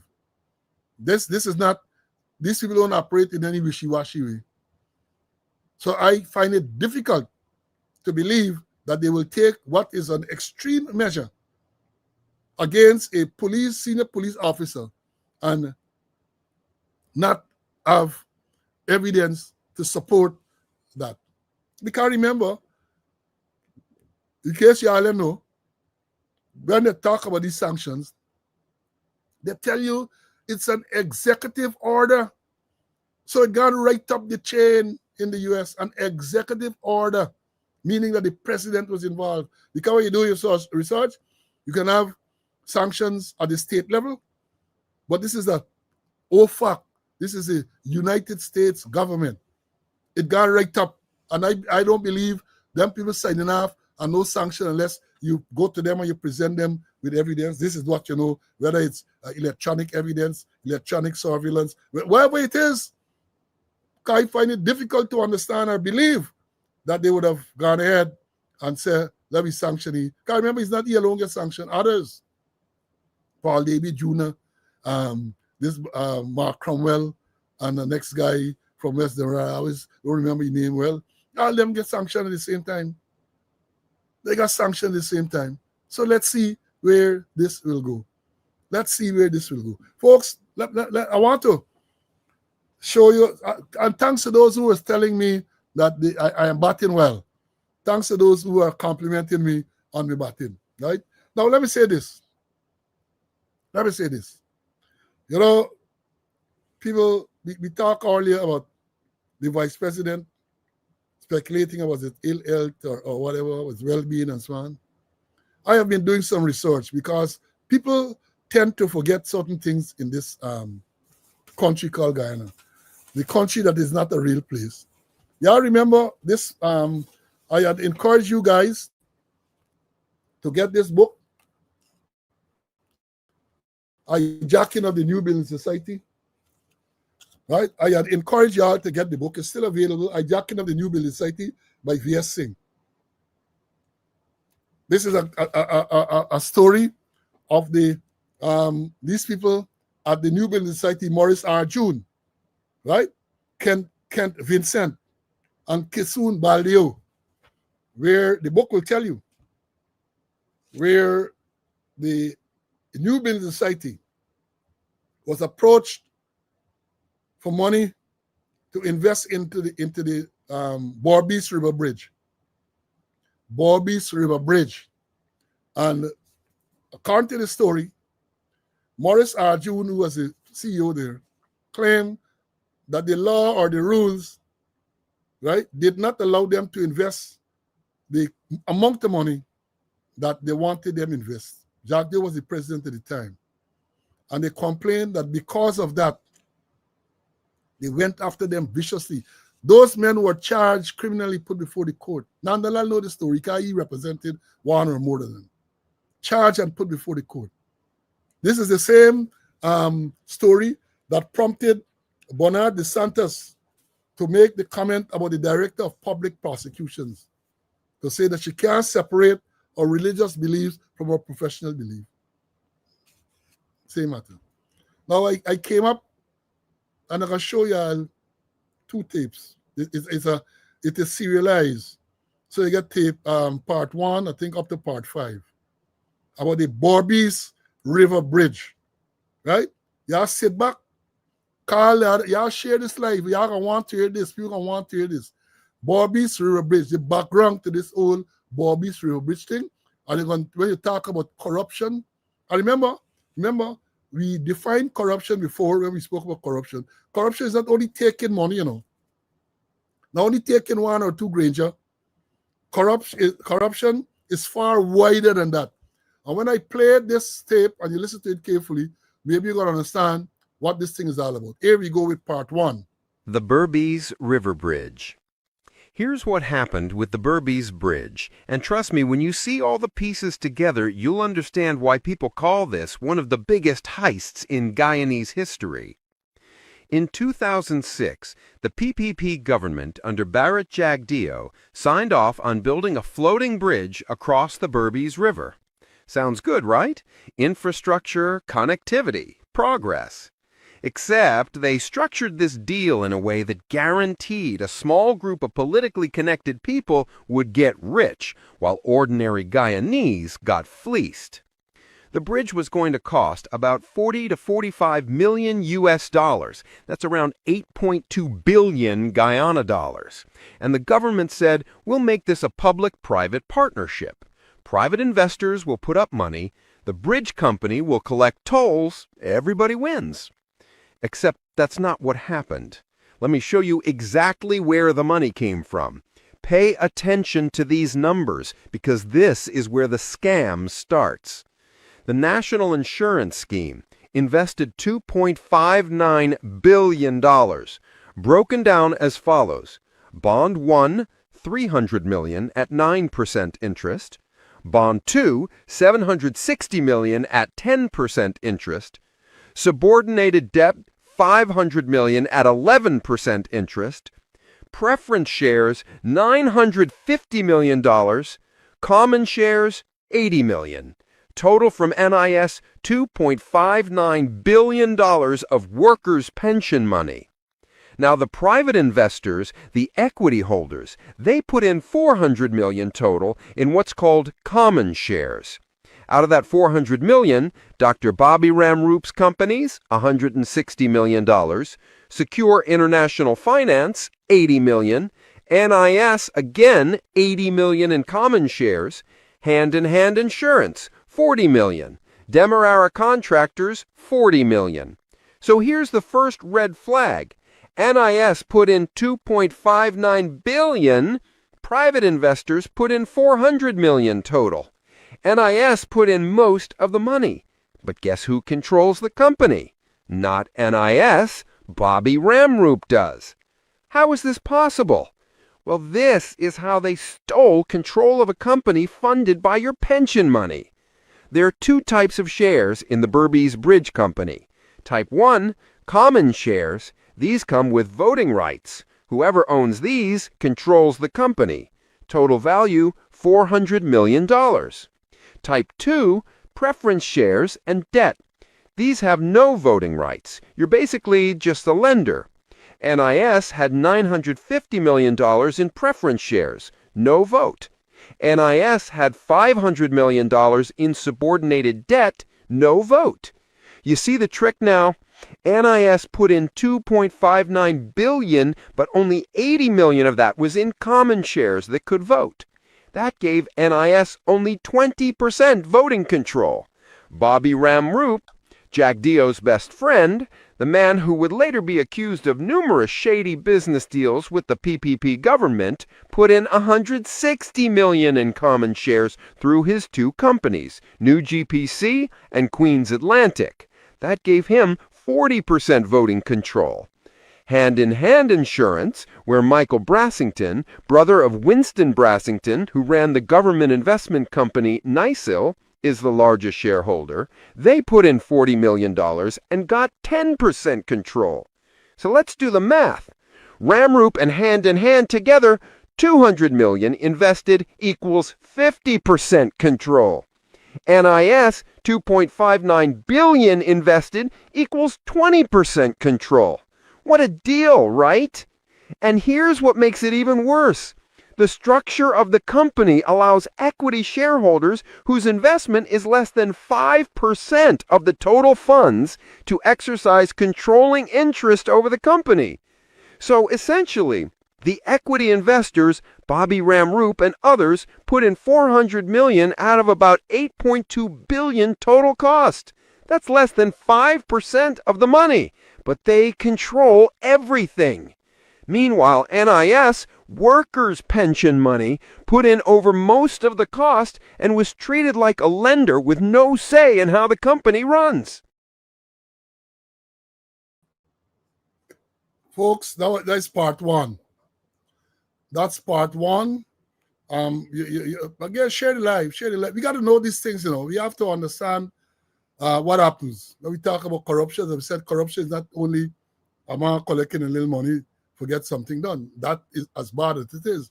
But there's more to it. And let me play for today part 2. And then at some subsequent program, we're going to play the other parts. Let me play part 2 of that same story. Now we need to talk about what these investors were promised. This is where the deal goes from suspicious to absolutely criminal. The concession agreement included something you almost never see in legitimate business deals: provisions that essentially guaranteed returns to equity shareholders. According to multiple sources, the concession agreement provided for common shares to earn between 15% per annum and a cap of 23%. This applies to all common shareholders, everyone who bought equity in the bridge company. Let me put that in perspective for you.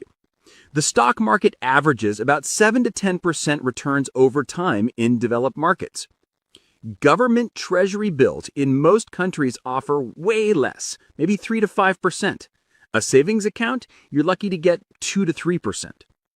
But Ramroop and his friends who bought common shares in the Berbice Bridge, the contract specified they could earn between 15 and 23% annually.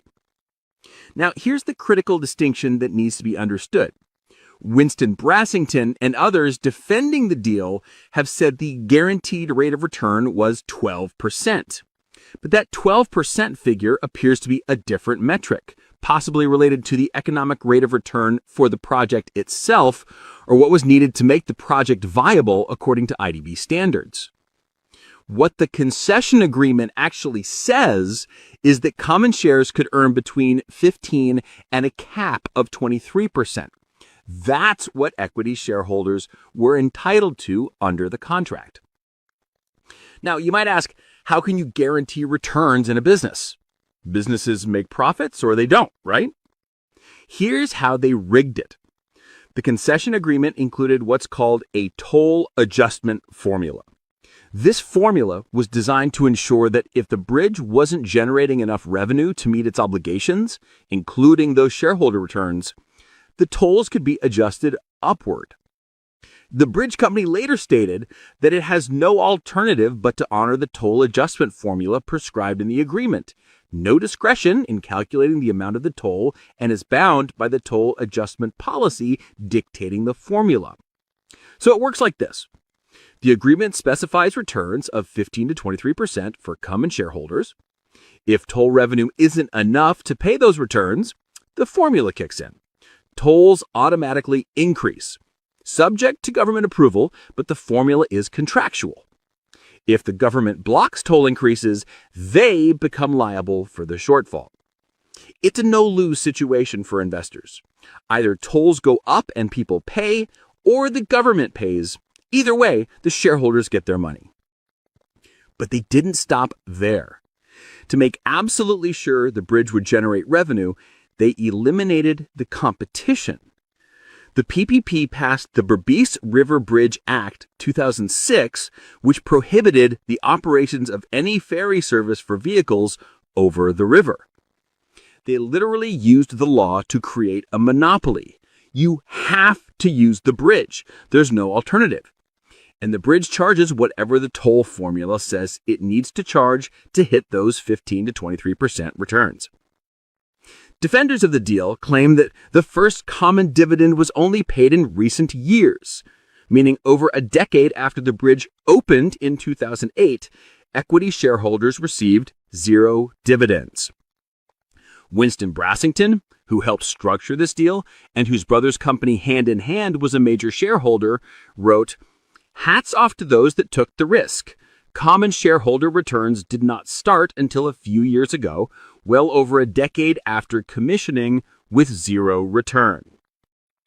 So they want us to believe that for 10 plus years, the equity shareholders made nothing. Poor Bobby Ramroop taking such a risk with his $160 million investment. But here's what they're not telling you.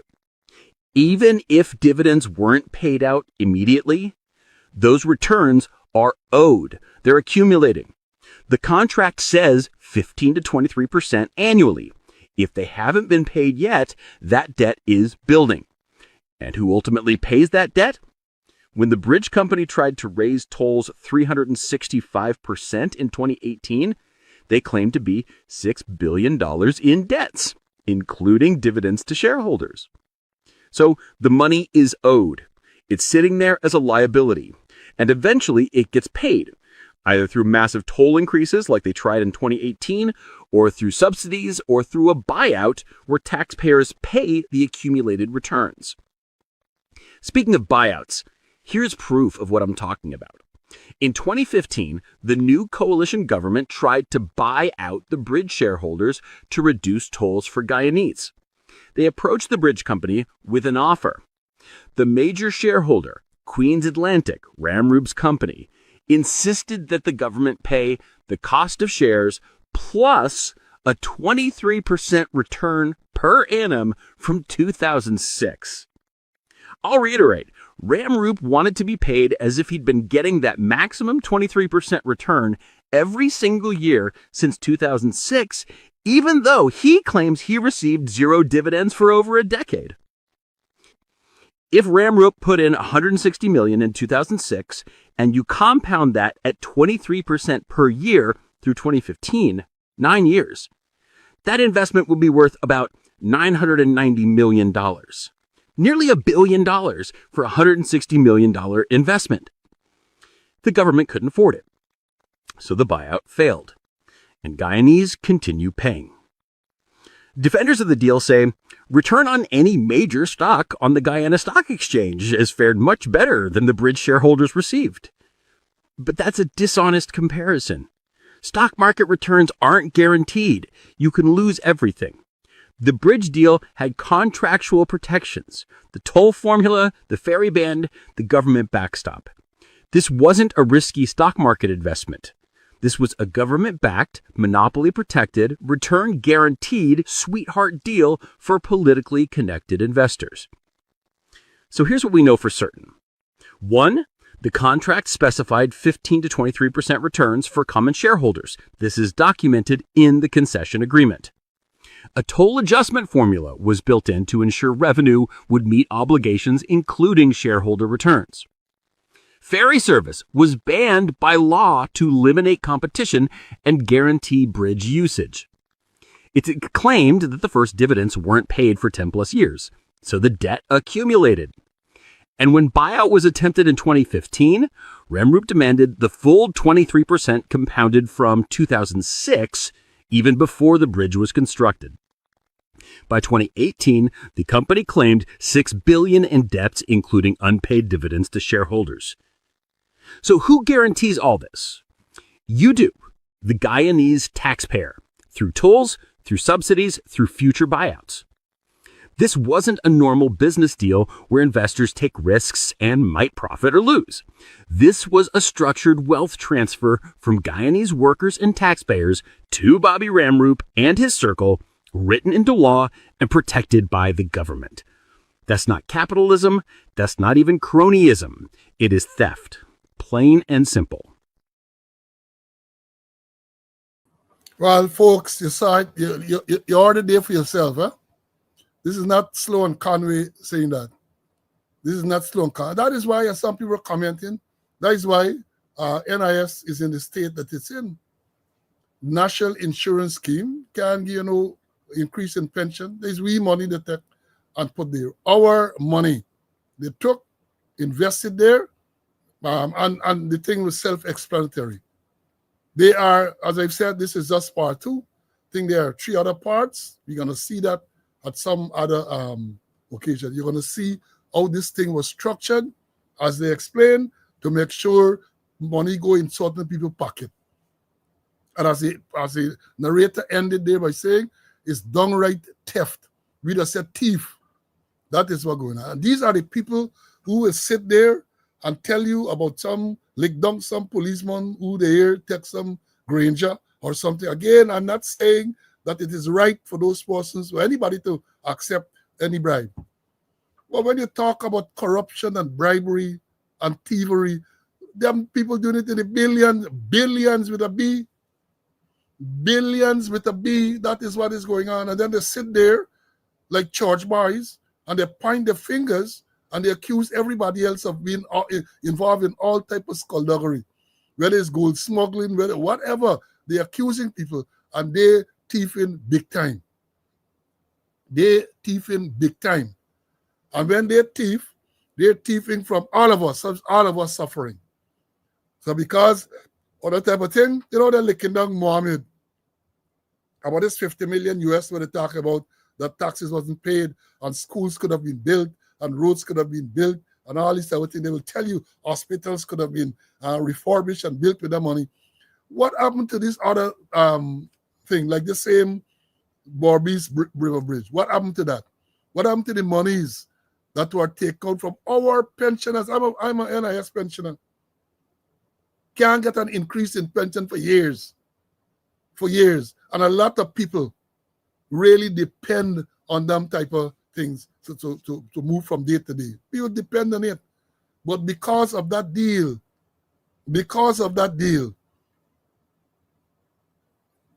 all the money they invest, 2.2 much billion of our money. That money could have been invested someplace else. And they would have gotten returns on it, and we would have been able to get an increase in our pension. But we can't get that. We can't get increase because of things like that. And the artful part is they're the ones that jump on these platforms and they give you the impression that they are so clean. They jump on this platform, and as Jack Neo said, perhaps rightly so, going to get a lot of stupid people. But it's not all of we stupid. Not all of us are stupid. Many of us can see these things. But as we said, you had an opportunity to get rid of them, and many persons were hoodwinked, right? Hoodwinked. So 5 more years upon them. 5 more hoodwinked, 5 more years upon them. But you know, in all of this, God is in charge. In all of this, God is in charge. And as we say, man appoints, God disappoints. When you see they start to suffer and so on, don't take pity upon them. Because of their actions, a lot of people suffer. Yeah, you want to call him Bobby Ram's name. Friend of Bar Jack Dio. Big shareholder in the River Bridge. Textile mill sold to him. New GPC, the Guyana Pharmaceutical Corporation, sold to him. Owner of Guyana Times. Owner of Amazon Warrior, the team, the cricket team, Army and Warrior team. Man like I want to say it, man like an octopus, there's the right description. Get enough hands in everything. Get enough hands in everything. Right? Enough hands in everything. But those things are never going to be investigated by the authorities in Guyana to discover the extent to which they're swindling people. They're not investigating things. Not even. All the focus now is on investigating Mohammed. Incidentally, I understand he went back to court. Today's the day that he should have gone back to court for additional disclosure, or no, not for some ruling by the magistrate or something.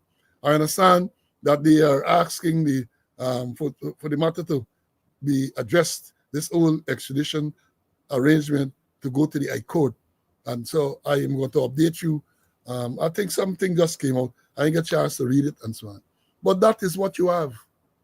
And I say you gotta keep reminding people of these things. Because if you listen to them when they're there on the platform and they speak, you can believe they're so pure and they're so righteous. You believe. But and they do that because they believe that we have shallow memory. Many of us have shallow memory, right? But we gonna come on this program, speaking out, exposing corruption, incompetence, and remind you of some of those things. We're gonna remind you of some of those. So that is why we are encouraging again. Don't be selfish. Share the live. Tell people to subscribe to this channel so that they can get this information. Those, for example, those who are not here on the live, tell them YouTube immediately this is finished. It's gonna be on YouTube. It's going to be on YouTube. And talking about YouTube, last Monday, if you recall, we were taking off the live. We were taking off the live, and we were told it's because of the video we showed with the shooting in the Northwest District with the policeman discharging that AK-47. But somebody told me yesterday they find that strange because the very video was shown on other programs, and it's still being shown on other programs. So I don't know. Maybe somebody call and complain and they knock it off and so on. That I don't know. Well, you know, they told me that it violated the community standards, and therefore I will ensure that we try to abide by the community standards. Right? They did say too that while they're taking the broadcast off the air, and it's nowhere to be seen, it wasn't a strike. So they did not put a strike on speaking out because of that. They did not. And then we talk about corruption again. Look at this. I showed you all this before.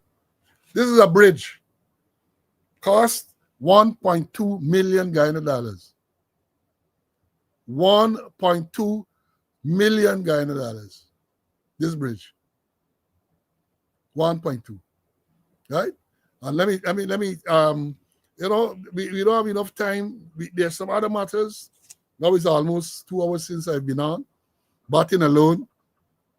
Again, for those of you joining late, CC was unable to be with me today because they said he told me that he had something came up that he couldn't be on the program this morning. We all get life to live. I try to be here and be with you. That's why I tell you that you must subscribe. Not only come and watch, subscribe to the channel. That is why we say to you too, we're making a big sacrifice to be here, and therefore we encourage those of you who can afford to give a contribution to do so.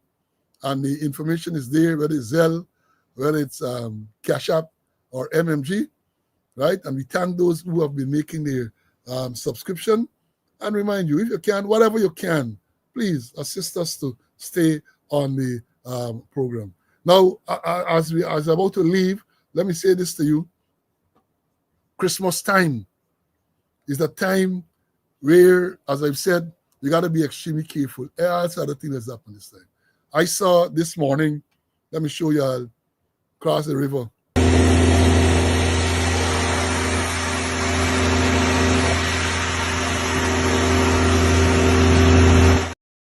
There's an house cross the river, completely gutted. Let me show it again.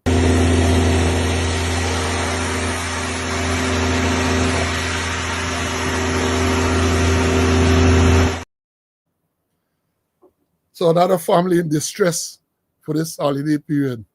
Where is Shoot and Scoot Ben when we want him?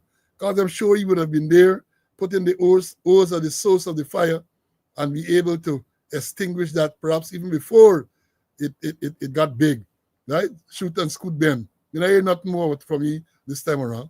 You know the tin story is still in the air too. There's a statement made by the minister recently. We can deal with that next day. I'm going to deal with it.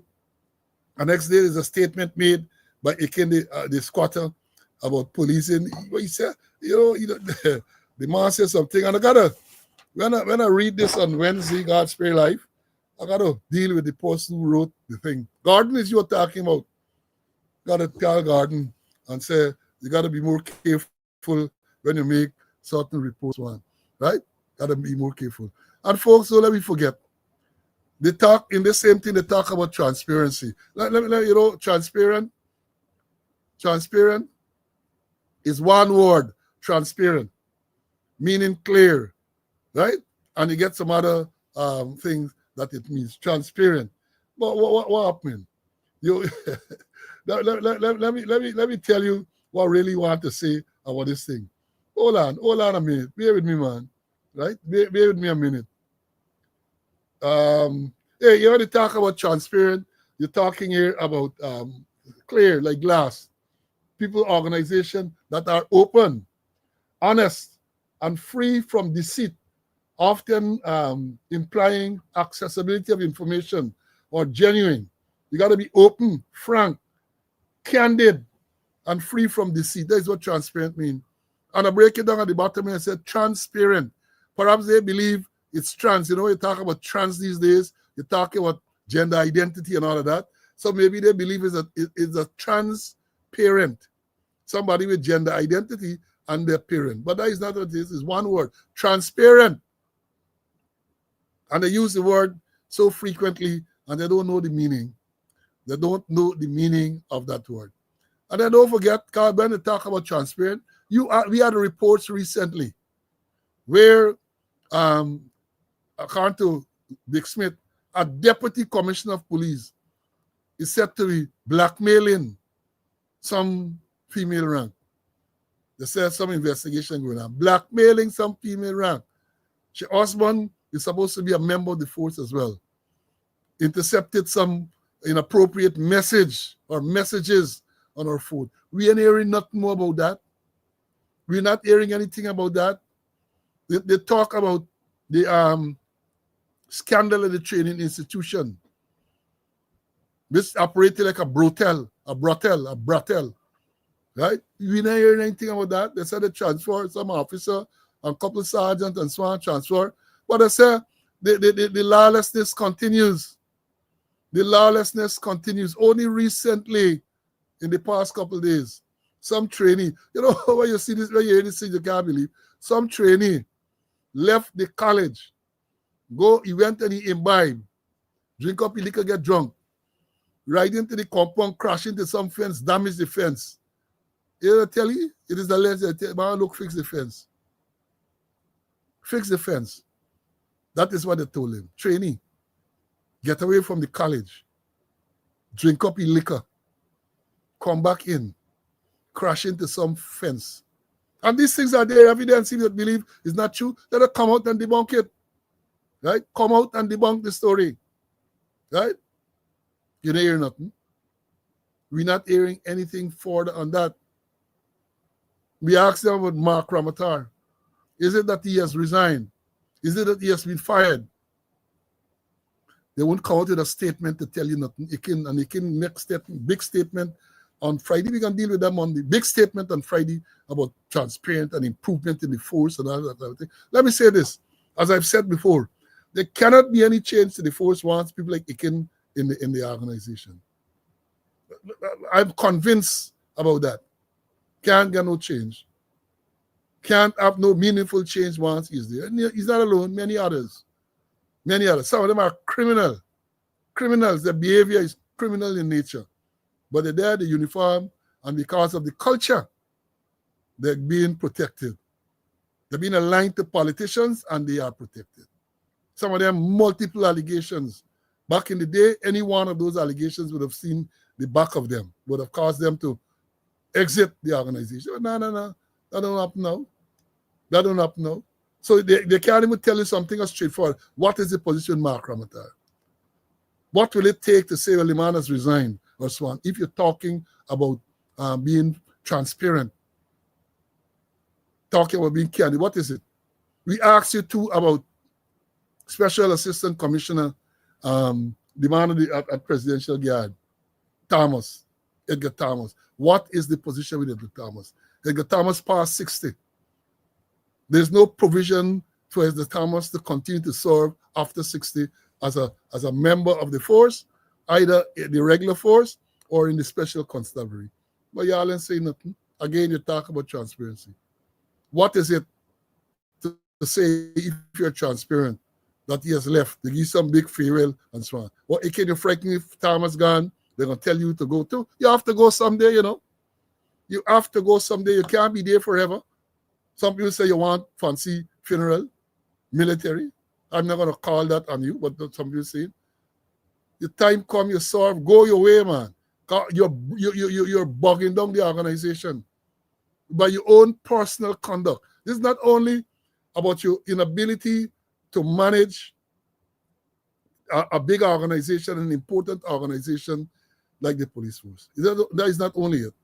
I have always said, I'm waiting, that you are not suited for the position, either academically or otherwise. I'm on record of saying that. And you have proven me correct. Right? But Jagdeo and Irfan Ali and them want somebody who is so subservient, right? So they keep you there. And then they appoint you after you pass the retirement age in contravention of the Constitution and all of that. So let me see what happens. But you know, the sad part is that the country will suffer. Not only you can get the money and you can get the pension and all that everything, but the country is going to suffer. They talk about tourism. They talk about tourism. They talk about crimes being done. I can deal with all them things them now. Crime being done. How much they're clearing up and all this everything. Talk about tourism and so it's still rainfall. What's happening?